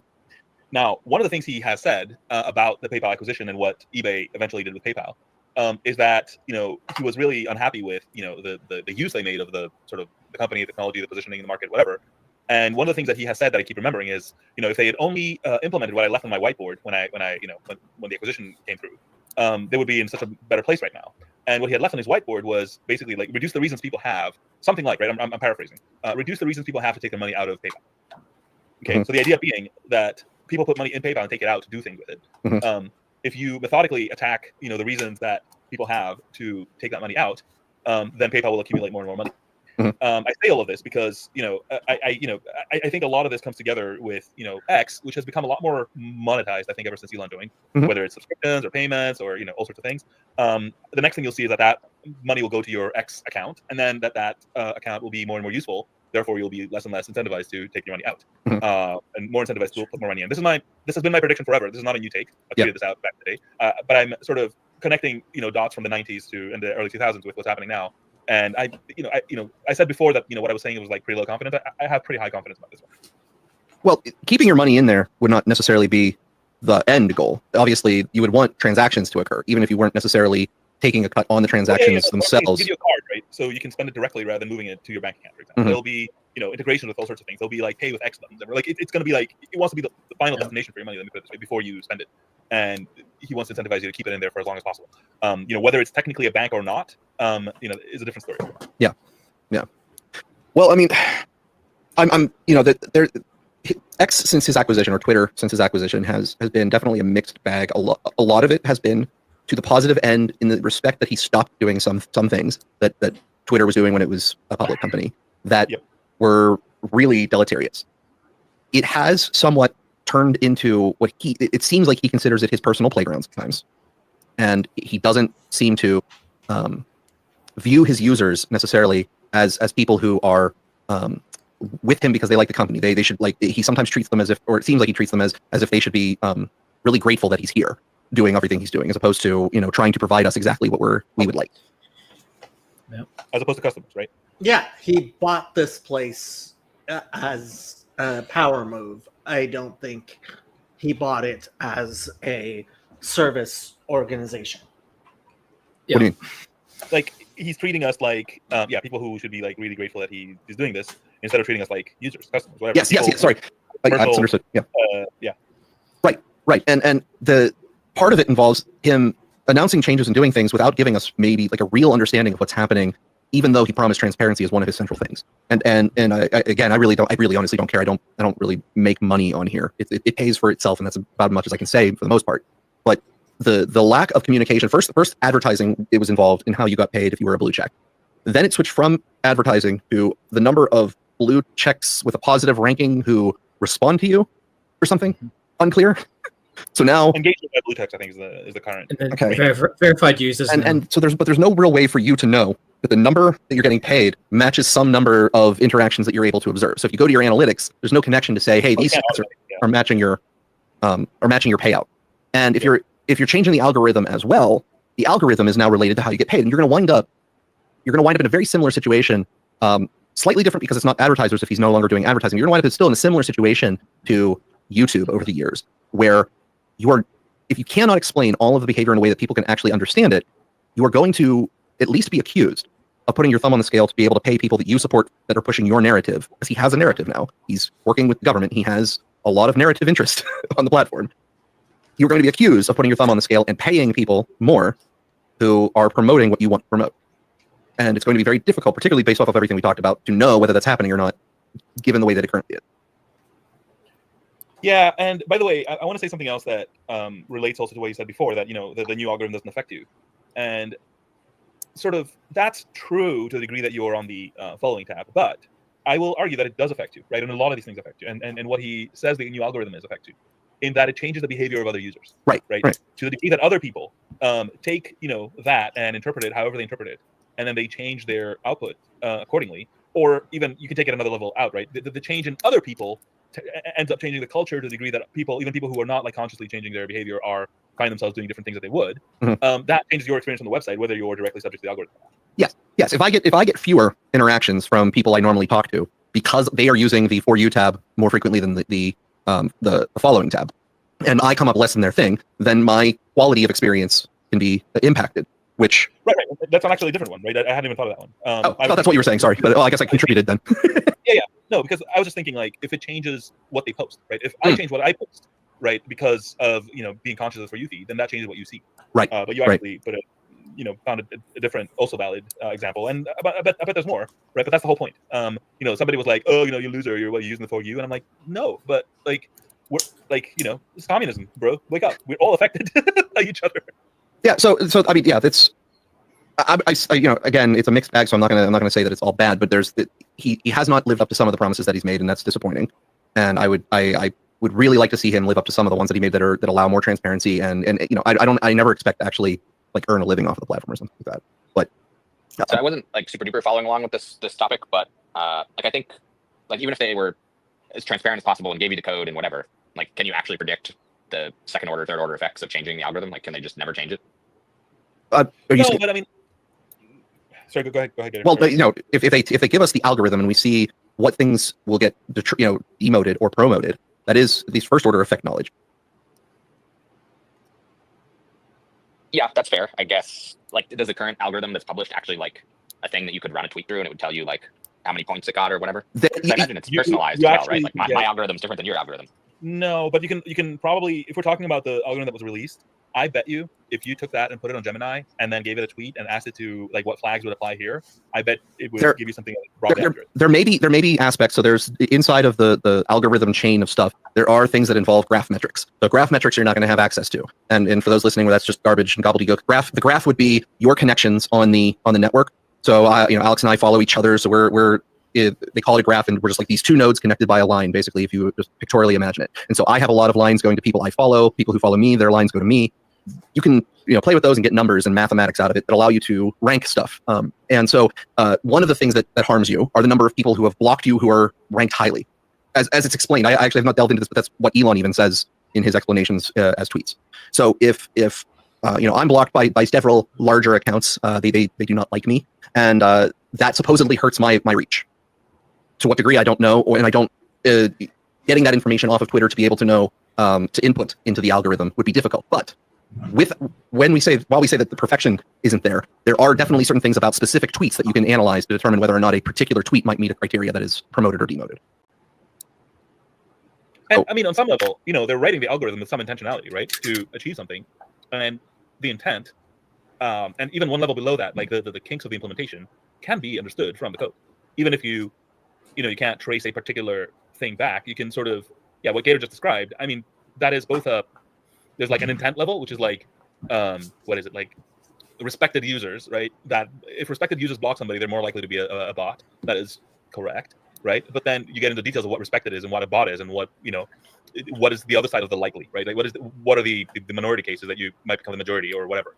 And then it gets messy. But at least we have two layers, right? Which is like what they were trying to do and what they actually implemented, and then you can sort of infer, how certain things might be connected. You might not get the full certainty, like if you could actually audit a particular tweet and see the graph metrics. But hey, that's a lot better than I will grant, Nathan, that it's difficult to maybe predict the second and third order effects of such a change. I will absolutely grant you that. That may be a very difficult thing to do, whether you have the full transparency or not. But Elon just was tweeting earlier this week saying that they're going to make changes where now it's like he's going to promote positivity.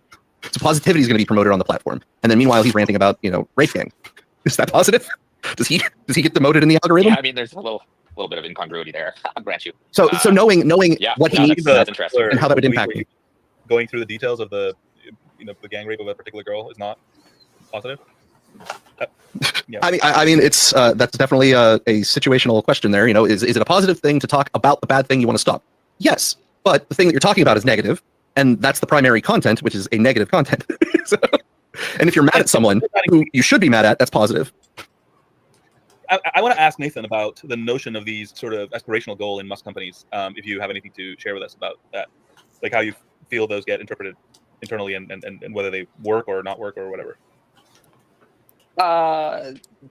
Probably won't comment so much, but Okay. we in Starlink we had a big goal and we worked to achieve it really hard. Okay, never mind.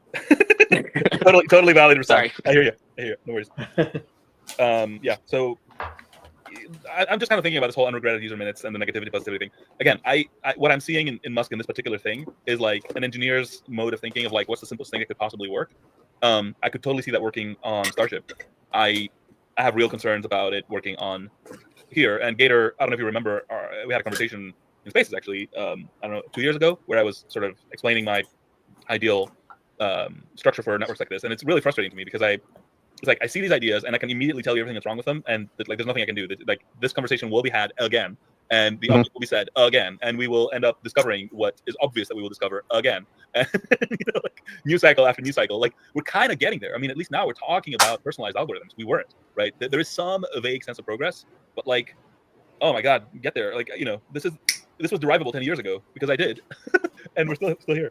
Oh my God, it's painful. I mean, the interesting thing is like I don't know what I want to see on X. I actually kind of like the For You tab just to scroll, and I find it actually has pretty good stuff.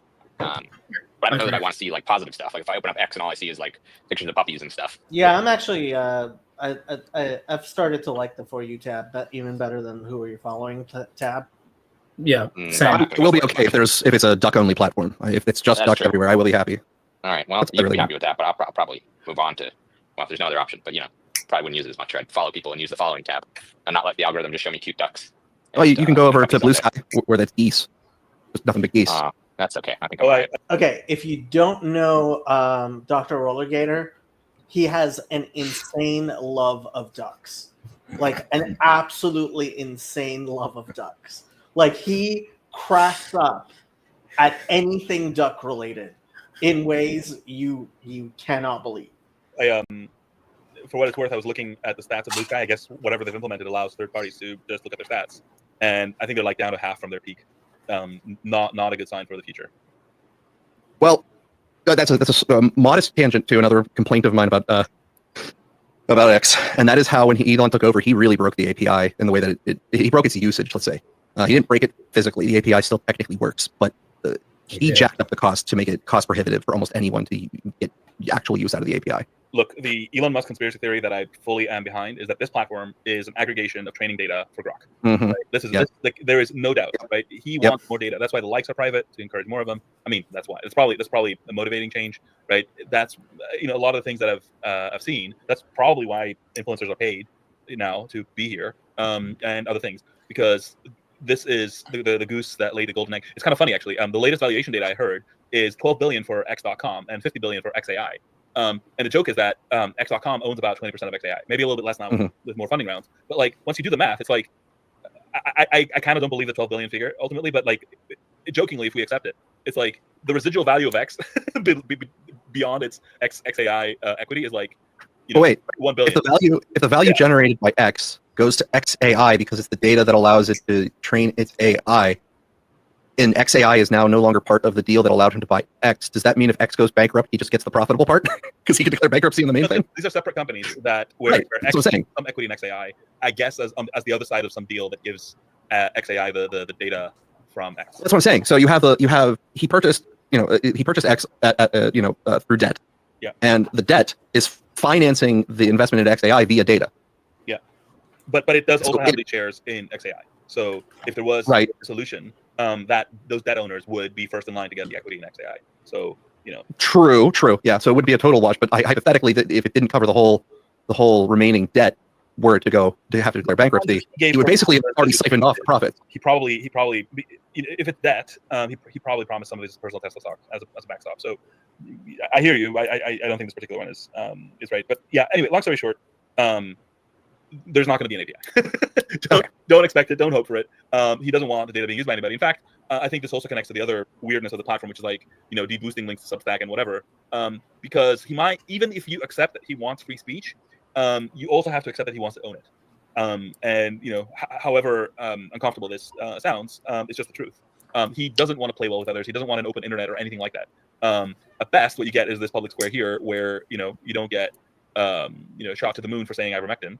But you can write articles in here that Google won't find because Elon doesn't want Google to find them. So right, yeah. It's a mess. And in general, I will also say I've been on the record since the acquisition that I find this whole everything app framing to be absolutely ridiculous. Nobody wants this. Nobody asked for it. Like if he said I want to make a multi-purpose app, I'd be like, sure, whatever. Like this whole everything business is way too totalitarian for my liking. No. Yeah. Do not want. Yeah. Well, that's I've just talked about that before because his inspiration is WeChat, and anytime your inspiration is what the CCP has implemented, you're kind of like, okay, all right, I don't know if I'm on board with that, but all right, knock yourself out, pal. We just copy WeChat, but we make it freedom based. Okay. Freedom chat. So okay, well, we're running a little long here on that talk, which is a good talk, but we're just running a little long. We got a surprise Lex Friedman Zelensky series to go, so I'm going to play some short clips. I don't know what these are. I got them from the timeline of the Lex Friedman podcast and used its own bookmarking to carve this up, and I haven't heard these clips yet because so I'm a little right. oriented. Okay. I could probably do you okay? I got the whole thing here. So if you want to pick a particular section no. for me to play, do your thing. I can just contextualize. All right. Yeah. So I haven't heard any of these. This is labeled by Lex Friedman interviewing Vladimir Zelensky today. This is labeled compromise and leverage. It's about 5 minutes. The number of soldiers, yes, and the number of artillery rounds is not everything. As you have said, let's say Donald Trump guarantees security for 4 years. You can form partnerships with India, with Saudi Arabia that enforce punishment, the stick, on oil prices, for example, if any aggressive action is taken. You can actually even build, I've met a lot of incredible Ukrainian tech people, IT people. You can build great companies that form partnerships with the United States, that form partnerships with China. And that is a big leverage against aggression of however many million artillery rounds. And that sheet of paper, you don't need a sheet of paper of protection. That's you. Well, when you speak in English, yeah, you don't even need answers, because when we're talking, you already answered on all the questions. The first one is that during this time, you need just cooperation, a lot of money for this military industry. In Ukraine or in Europe, with India, Saudi Arabia, Saudi, and the United States, you need a lot of money. So the question is where you will get it. So my answer was to Trump. I said, this is one of the security guarantees. Take 300 billions of frozen Russian assets. We will take it. Take money, what we need for our interior production, and we will buy all the weapons from the United States. We don't need gifts from the United States. It will be very good for your industry. For the United States, we will put money there, Russian money. Not Ukrainian, not European, Russian money, Russian assets. They have to pay for this. We will put it, and we will make it. This is one of security guarantees? Yes, of course, because this is a military guarantee, yes. But then the second you said, that energy price and a lot of sanctions on products and the Russian shadow fleet and etc. That is the second answer we spoke about before. Yes, put more sanctions on them. More sanctions. It's okay. Not okay. To take off sanctions. That's okay with you. It's not going to be okay with the president of Russia. Yes, but I'm not thinking how it will be very good for him. He's still a killer. I understand, but unfortunately, the reality is that a compromise is needed in order to reach an agreement. In your understanding, the fact that he is not in jail after all the murders, he is not in jail assuming all the murders, and no one in the world is able to put him in his place, send him to prison. Do you think this is a small compromise? This is not a small compromise, and to forgive him will not be a small compromise. To forgive, no one will forgive. This is absolutely impossible to forgive him. We cannot get into the head and soul of a person who lost their family. Nobody never will accept this. Absolutely impossible. I don't know, do you have children? No, not yet, okay. But I would like to. Yes, God bless. And this is the most important thing in life. And they simply took away the most precious thing from you, will you ask? Who ruined your life before going to rip their head off? I'm just curious. They took your child away. Are you going to ask who did this? And they will answer that dude did this. You will say, oh, well, then there are no questions. No, you will go fucking hell and bite their head off. And it will be fair. Can murderers be forgiven? That's why you make security guarantees. What I told you for those who are here and what we control and what will not happen. And that those who lost, we will never forget in a matter of time. But when you gave us NATO, I just said, this means that after a while, everything I said about NATO, after a while, Ukraine will not go against Russia. And Russia will not go against Ukraine because you are in NATO. I'm just saying, is not that a compromise? So NATO is a compromise. This is not just a security guarantee, in my opinion. Look, when rockets were attacking Israel, and Israel is not in NATO, NATO countries' aircrafts were deployed. Air defense. The air defense worked. Operated by different Middle Eastern countries. These are also security guarantees. And by the way, Israel has nuclear weapons. So why do they need NATO when in fact they have more than NATO has? The American, British, and French aviation stepped in. There was ADA. I don't remember from Jordan.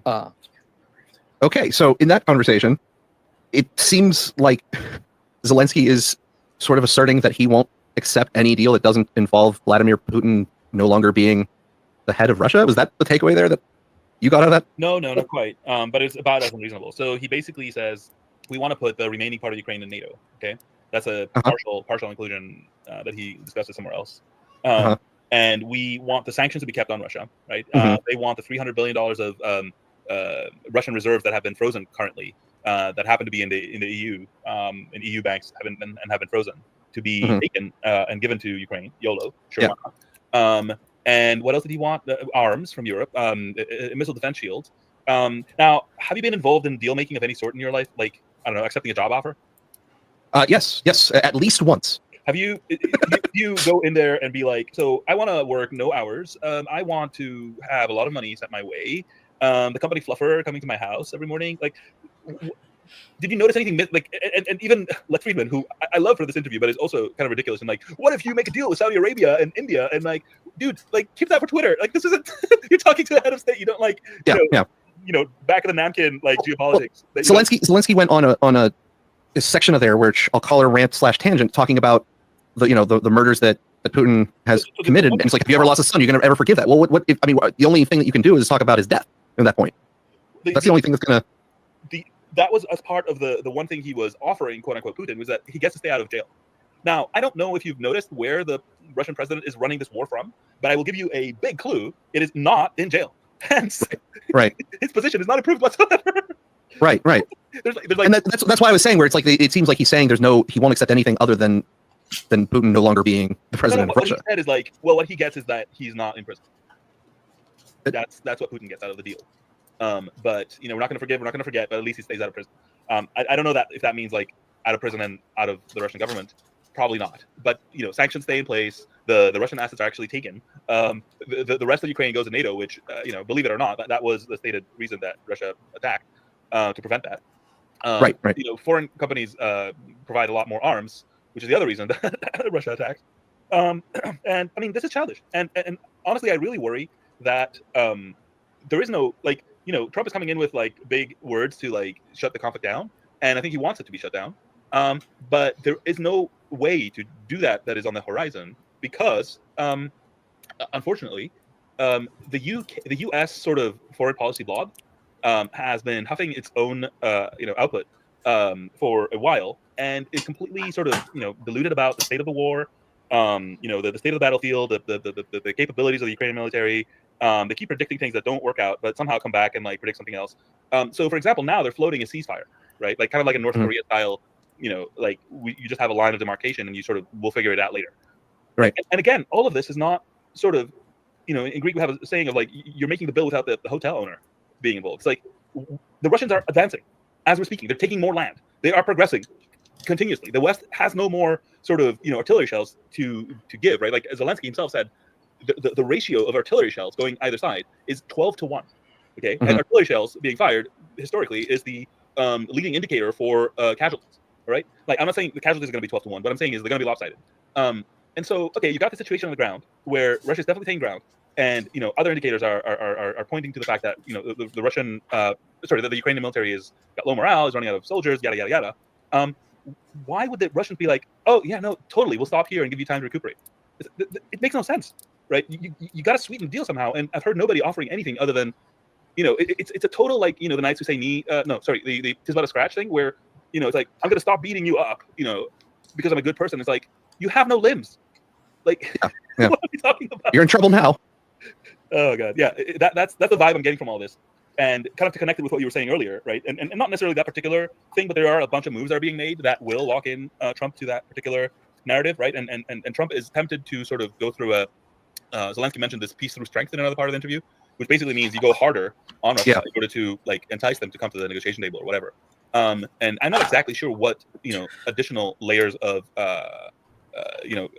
aggression the U.S. has in it. I mean, there's always nukes, I guess, but barring that, I don't know what else there is to escalate with. But let's assume the only thing left is to bring other actual states into the conflict as allies or something. It's the only other place it can go. Right, but let's just say there is something to escalate with that isn't that or whatever. Right, there's some kind of like deeper missiles or bigger missiles or like I don't fucking like some more serious sanctions, whatever. Like, bigger missiles. Okay, so let's say Trump starts with that, right? Like he's going to have to accompany it with some kind of rhetoric, right? Which means he's going to have to abandon his current line of rhetoric. Okay, and then nothing's going to happen, and then what, right? He's now committed to this new course of action where I just think this is all so silly. Like Zelensky can't make concessions on international podcasts, so like he's like aggressive on Putin. Because whatever Putin as they call him, right? Okay, Hitler as they call him in another fora. All right, so now what? You escalated. Nothing happened. The Ukrainians are still losing ground. The Ukrainian military is still at the brink of collapse or maybe collapsing. Now what? Like you can't now be the peace president. You wasted that part. So what are you going to do? And this is what I'm looking at, and I feel really really sad for Ukrainians because they're the ones that are getting fucked in the end. Like I'm not being cold to the military. They're being cold to the military. Right. Okay. Well, what I'm going to do is I'm going to save some of the other clips then for next week. I'll give them a listen through and I'll try to formulate some of my thoughts on them in advance because in playing that clip, I don't think I'm going to be able to formulate decent enough responses just the way the conversation went, just playing them ad hoc. So what I'm going to do is we kind of basically saved all the comments for the tail end. So if anyone wants to request to speak and comment, add something, contribute, disagree on anything we've discussed today, please come on up now. We'll give you some time to say what we got right, wrong, or you want to augment some additional information.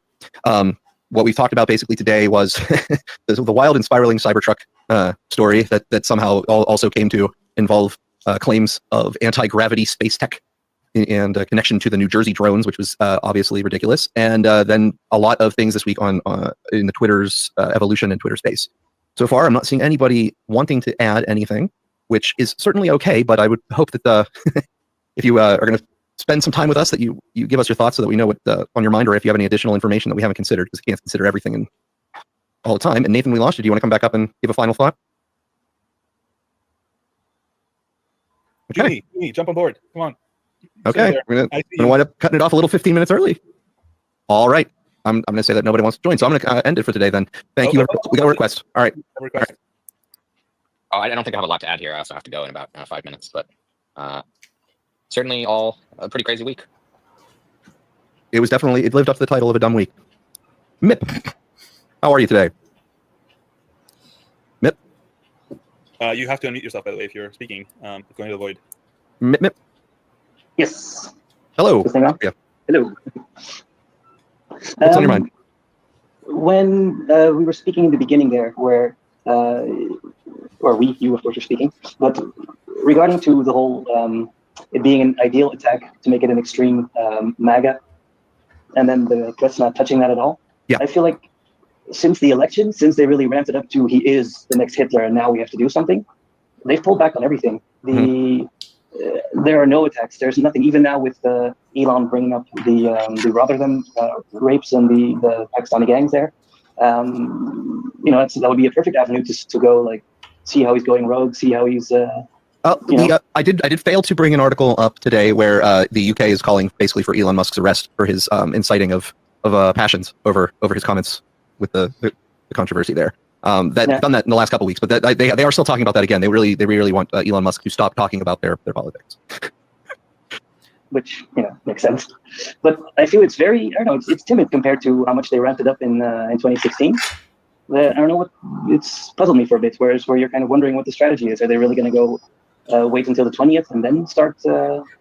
They don't know what the strategy. Tomorrow is January 6th, so yeah, we get to find out if there's anything that happens other than a couple people doing grandstanding on the floor. I don't expect much. The panel. Do you predict there will be sort of notable events tomorrow, like really notable that we'll be talking about for a while? No. Or just okay, like just someday. Just someday. Just someday. Otter Online, how are you today? Oh, I'm actually caught some kind of illness over the weekend, so doing kind of shitty, but I was listening to you guys while I was walking around town here. About the Tesla truck. Something that nobody's really talking about that I've heard is like, that guy's an E8, right? And not only is he an E8 in active duty military, he's an operator. So for him to like have really lost his marble to the extent that I think would be a requisite to believe the kind of evidence that we're seeing is really unusual for no one to have kind of like caught onto that. If he was like an E6 or like an E5 guy, like a younger guy who didn't have a wife and kids, kind of spends the weekends alone. Could you explain what you mean by that? So you're saying E8 and you're saying that's a high pay grade.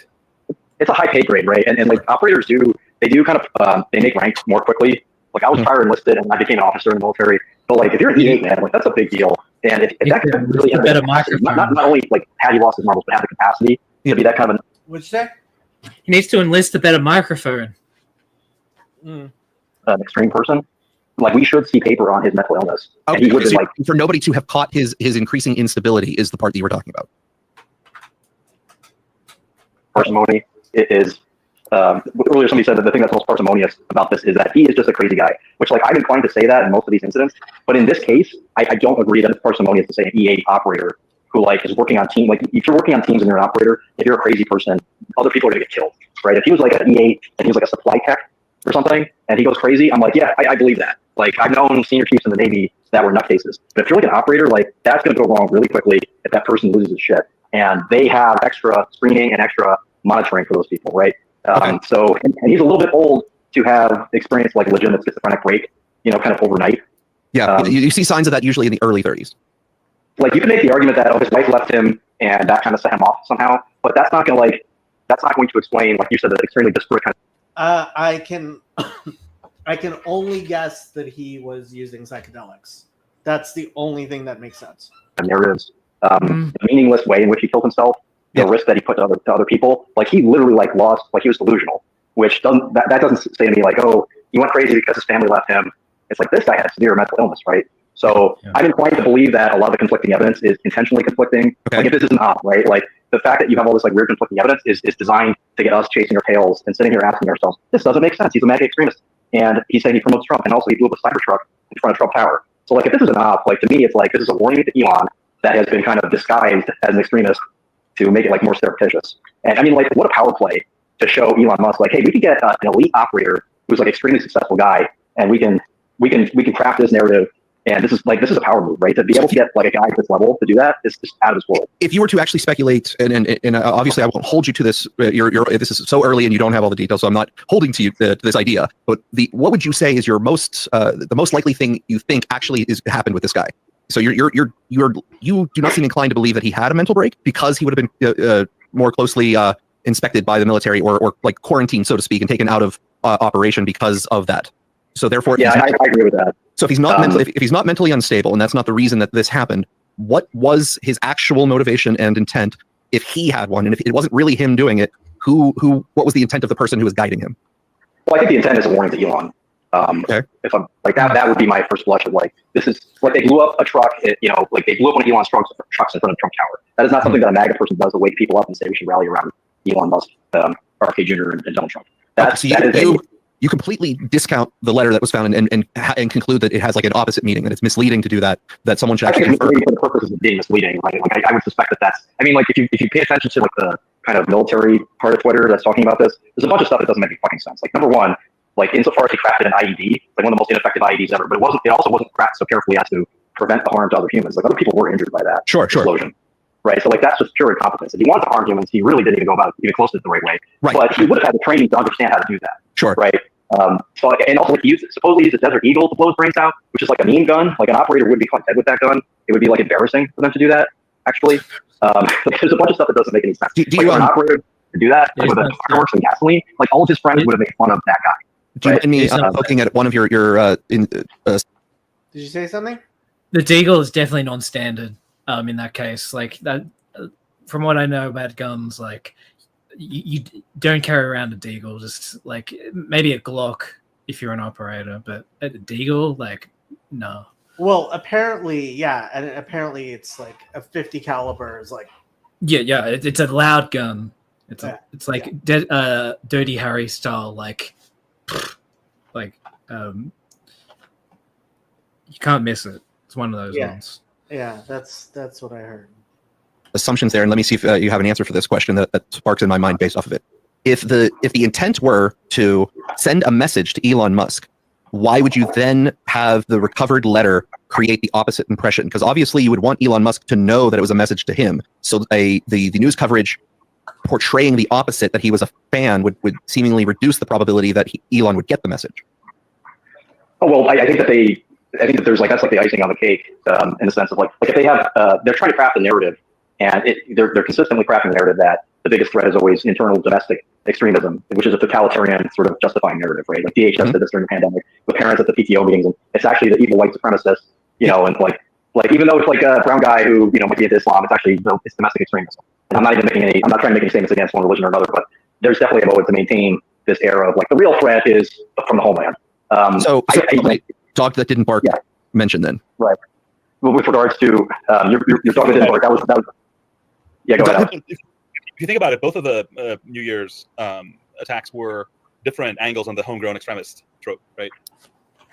Yes. Whether local Muslims or whatever right winger, gone nuts or whatever. I find that interesting angle. Otter, please keep going. I love your take that this is a message to Elon. It actually tracks very well with a bunch of other things I've been thinking about. I just think all those little crumbs.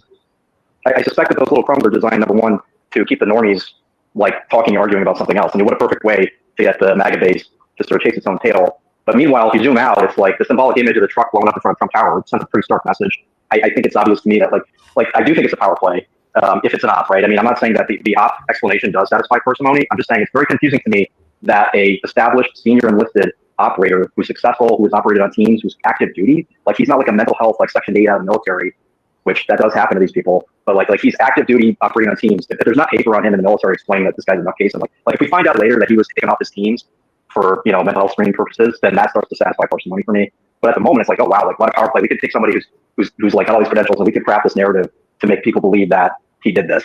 And it's like showing Elon, like, hey, we can do whatever the fuck we want. Would you? Right? Like, would yeah, you go ahead. that kind of profile of person is the kind of person that would work security for Elon? If you get out, yeah, that's the kind of job that those cats would take for sure. Once they've left the military. So CNN and CBS was a part of the prep that I did for the show today. They have his ex-girlfriend Alicia Arrett saying that he complained of depression, combat guilt, and fear that seeking help might ruin his career. That's my notes on that. So if he was suffering from major depression, that's like every third guy in the operator community. So that wouldn't be something that would have been flagged that you're thinking is. Well, he probably. I mean, everything. Like I was in the military for like over a decade. I had mental health problems, and I felt the exact same pressure. And that's nobody wants to talk about it because you'll get disqualified from carrying a gun. You'll get disqualified from. Sure. But my question, you respect. My question is oriented to whether they would have caught that inside of the military. That they would. Yeah. So the question of whether would they have caught him having depression and combat guilt? Yeah, would they have been able to identify this? Because I can understand him not wanting to seek help because for fear of ruining his career. But would they notice it? There's definitely guys running around that have those issues. The question is like, are those the type of issues that are predicate for the kind of behavior that we just saw, which is like he has conflicting messaging. Like the IED doesn't make any sense. The use of the gun doesn't really make any sense. Like that's like delusional schizophrenic break. I'm not talking about like you're depressed and sad all the time. Like I experienced that. It didn't make me like, you know, like I didn't go down some kind of rabbit hole. And I didn't even have a fucking family. This guy he has a lot of stability, both stability inducing structural lifestyle things like his family. He's operating on a team. He's active duty. I mean, when you're active duty, man, like it kind of keeps you from going too crazy because you have to interact with people on a day-to-day basis. You don't get to spend that much time alone, like scrolling forums because you're working so fucking much. And you interact with a lot of humans. So those if you have like a schizophrenic break, people they're going to catch on pretty quickly. Like that's why I'm surprised at this. Like I don't really believe that part. I would only believe it if we found out later. Like he had told for the teams he was on some kind of leave of absence, and there's like details that support his decline into some kind of delusional state. But like the difference between like a mental health problem that is on the level of depression, suicidality, like those are not delusional pathologies. They don't lead you to believe like, oh, the only way for me to save America is to like detonate fireworks and gasoline, in front of Trump Tower. And it would be my first idea if I was going to save America. No, it's not like it's sort of the narrative of somebody that has like a schizophrenic break, but that is of a kind of all these like CIA assets that get made, like the Ryan Routs of the world and the Lee Harvey Oswalds of the world. It's like, oh, he was just a nut job who happened to do something violent that was aligned with the intents of like the deep state or the intelligence community, right? Like, but he's a crazy, so we can't attribute any of his actions to any of those actors, right? So it's that aspect of it. It's I do think that there's conflicting evidence that's been crafted. If this is an op, right? I'm not making that claim necessarily, but if it's an op, it's like, yeah, I think these breadcrumbs were sprinkled to keep you fixated and fighting amongst yourselves. While meanwhile, like it's an over power play message to Elon. It's like we can do whatever we want. We can get to somebody who's an elite, who's an operator. So I don't care about your soft security that you pay like $5 million or $10 million a year for, because we can get to those guys. We can get to you, right? We can do it in public, and we can get away with it. Not only can we get away with it, we can get the little people to believe whatever the fuck we want them to believe, and they'll never know what we did to you, right? I mean, like Scaramucci went on public television and basically told Elon, like, why are you doing this? Just be a businessman. Stop messing with politics. Don't you like your nice life? It'd be a shame if something bad happened to you. The other part of this that makes a lot of sense for me is that they I don't know if people caught it, but like Tesla was sending technicians into the to Las Vegas to recover the in-vehicle camera feed from the computer. So what I'm trying to say is that is one of many ways in which additional information could be imparted to Elon specifically, right? All he has to do is hold up a piece of paper, right, to the in-vehicle camera before he blows everything up. And to the degree that that computer made it, that's going to get to Elon and maybe law enforcement, but not the public. Well, sure. I mean, they could send him like a letter with magazine cutout letters that says "Better watch yourself," right?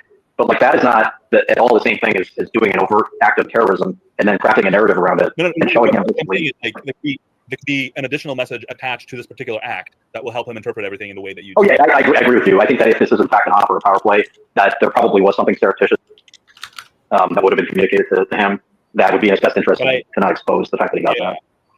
And the other thing that I like about your model is that it explains why it makes no sense to us because it's not for us. No, I don't think it was. Yeah. Well, thank you, Otter. I'm going to ask Revolutionist to give us some his thoughts for the final closing discussion here. Oh, thanks a lot. Can you hear me all right? Yep. Okay, cool.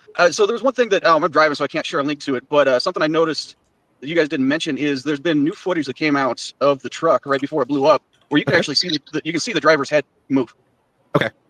I don't know if you've seen that, but it contradicts the police story that he shot himself in the head. Okay. Because he's still alive when the truck blows up, and so that makes me think that okay, well, if they're lying to us about that, they could easily be lying to us about that other note that they supposedly found that basically says he's a MAGA guy, and for us to rally around that. That just, it doesn't seem in line with the other thing, the email that he sent, and like I said, the credibility of the cops in this situation, there's no credibility, and I don't understand why it's not a bigger issue that people are looking at. That like they claim that he shot himself in the head right there, but we can clearly see that whoever's in that truck is still alive when they blew it up. So I don't know how. I'm not particularly beholden to any of this information. I would not be surprised if any of it changes under my feet. Right? This is all. If I find out that the letters are all bullshit from all directions, I would not be surprised. I'm not necessarily expecting it, but I just wouldn't be surprised. It's very difficult to cohere what existed in any like major way. So anything is in play in my opinion. Yeah, I've seen that footage, and yeah, it does look like you say it does, but it's also like very pixelated, so it's extremely hard to know what's going on.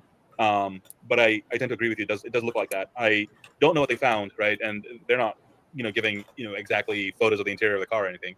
They're just kind of like drip feeding stuff. There was this bit of info that was floating around for a while that the DNA of the body didn't match the guy's child or whatever that's worth. So there's a lot of that going around. I think if we didn't cover stuff, it's because there's just so many like rabbit holes of this thing. It's absolutely wild. Yeah. By the way, the Desert Eagle is an Israeli weapon. Just for what it's. Somebody's sending me a message. Thank you. We needed that. We need to know. Do you feel better now? Do you feel good? I feel very good. Very good. It was behind it all. Massad's behind it all. I'm not going to go personally down any rabbit holes for more than like an hour a week on this. I will definitely keep up on the news as it comes out and try to keep track of a couple details that we've discussed and seem really important. Of course, as this unfolds, hopefully we'll get something that leads to an explanation, because there's many events that have happened in the last decade, let's say, even back that far, that just wind up having no further discussion, like the Las Vegas hotel shooting with the concert that was at the beginning of the Trump administration. The guy just took that machine gun and plowed, hammered into the crowd. Nothing really ever came of what he ultimately was attempting to do.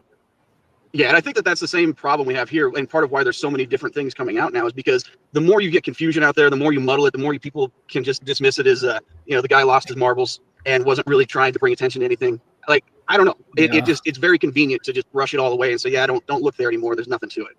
He was the risk that you run, and that's sort of why they do it, is the risk that you run is you don't necessarily have the capability of getting all the answers. So even if you really want to know, finding all the answers that can cohere it, or they may just be inaccessible to you for many, many reasons, and so it winds up being an elusive beast. Yeah, for sure. And I do think that the chances of the U.S. and China having some sort of gravitic repulsion, that seems pretty likely to me at this point, just because, like, look at what Eric Weinstein's talked about with how they're basically hiding whole branches of physics. And I mean, this type of thing has been going on for a long time with our government hiding useful information. If they have hidden physics, I want my portal gun. I want to be able to just walk from my laundry room and go through a portal and arrive on my third floor. I don't want to have to take the laundry all the way up the stairs all the time. So, listen, anything is open. I obviously don't know what technology exists that I'm unaware of, and I obviously am not. I'm not a physicist, so I do not know what is even conceivable in the realm of technology that might be hidden from us. But my inclination is to not necessarily focus on those items, because when I know, it's probably because everyone else will also know. I'm not going to know first. I'm not going to be the first one to know. Yeah, I think so. Gator has a party.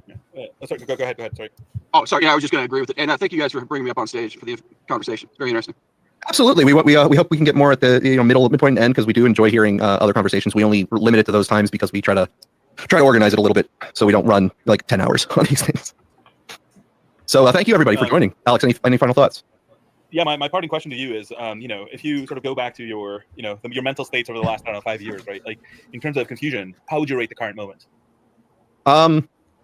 Less confusing, actually. Less confusing, because I expect a lot of bizarre things to happen. So it's like in that framework, the bizarreness is its own explanation. I think the possible futures that I can imagine are more numerous at the moment than they have been in previous times. So I don't know if I can say that I can expect the next 4 in any good way. Not. I like this. Like this is our group therapy session where we'll be hopefully right here talking about it as it happens. Well, you and I do have one open bet for the next 2 weeks, and that is SBF and whether he gets pardoned. We do is that we didn't place money on it, and if you want to, I will. But we did make at least a gentleman's bet, at least opinion wise. Okay. All right. Let's see what happens. What side was I on? You were on the will get pardoned, and I was on the won't get pardoned. So I might have the upper hand on that. I now knowing my side, I fully agree with myself. Okay. I'm going to try some argument why I'm right shortly. All right. Cool. All right. Thank you, everybody, and we will see you next week. Have a great week. Well, that was this dumb week. Yeah. When they mentioned the Las Vegas shooting, was it like to me? Well, it was an explosion. No, I mean from the start of when they said the one from News back. Yeah. Oh, that. Yeah. Like what? Why no one looked into that? Someone who's not American, I just think it's just another day in America, right? Like how many mass shootings? Yes, it could be nefarious things behind it. I do agree, but like to have the attitude of there must be like nefarious things behind it, and the fact that no one's looking into it. Yeah, well, first of all, lots of people did look into it. I don't think it's true that nobody looked into it. Walter Kern covered it. If you're interested, but I mean the capacity. I mean the amount of damage that man, that individual man, was able to do was stunning. And how he was able to get that much arms and ammo up where he was shocking. So no, I mean it definitely not. Good point. Yeah. But I just mean like the amount of times we hear about mass shootings like in the US, I just go like, oh, another one. So like this particular one, when you explain that, like, yeah, I'm with you. But like when you say you pick it a random one and say like, what's this got to do with Trump? Like that's more my point. Like, does it all have to be orchestrated in a sense? So the 2017, he fired more than 1,000 rounds. Yeah, I am definitely with you now that you like explain it like that. Like, if it was, I'm saying if it was a random other one, like that's more the point I was trying to make. But no, I'm with you now. Yeah. Okay. It's late. I am going to go to bed. It was nice talking to you. Thank you. You too. Take care. Hope you had a good Hanukkah and all that. Thank you. Happy New Year. Thank you. You too. And we'll talk soon. Yeah. I'm going to use host's prerogative to put the Reverend Parcells to bed because he does need to get up in the morning. Sorry, Reverend. Thank you. But before he goes, I have a question. Let's say, God forbid, that I were to burn somebody at the stake for not being a Trinitarian. And I did not repent of that. Is that a salvation issue?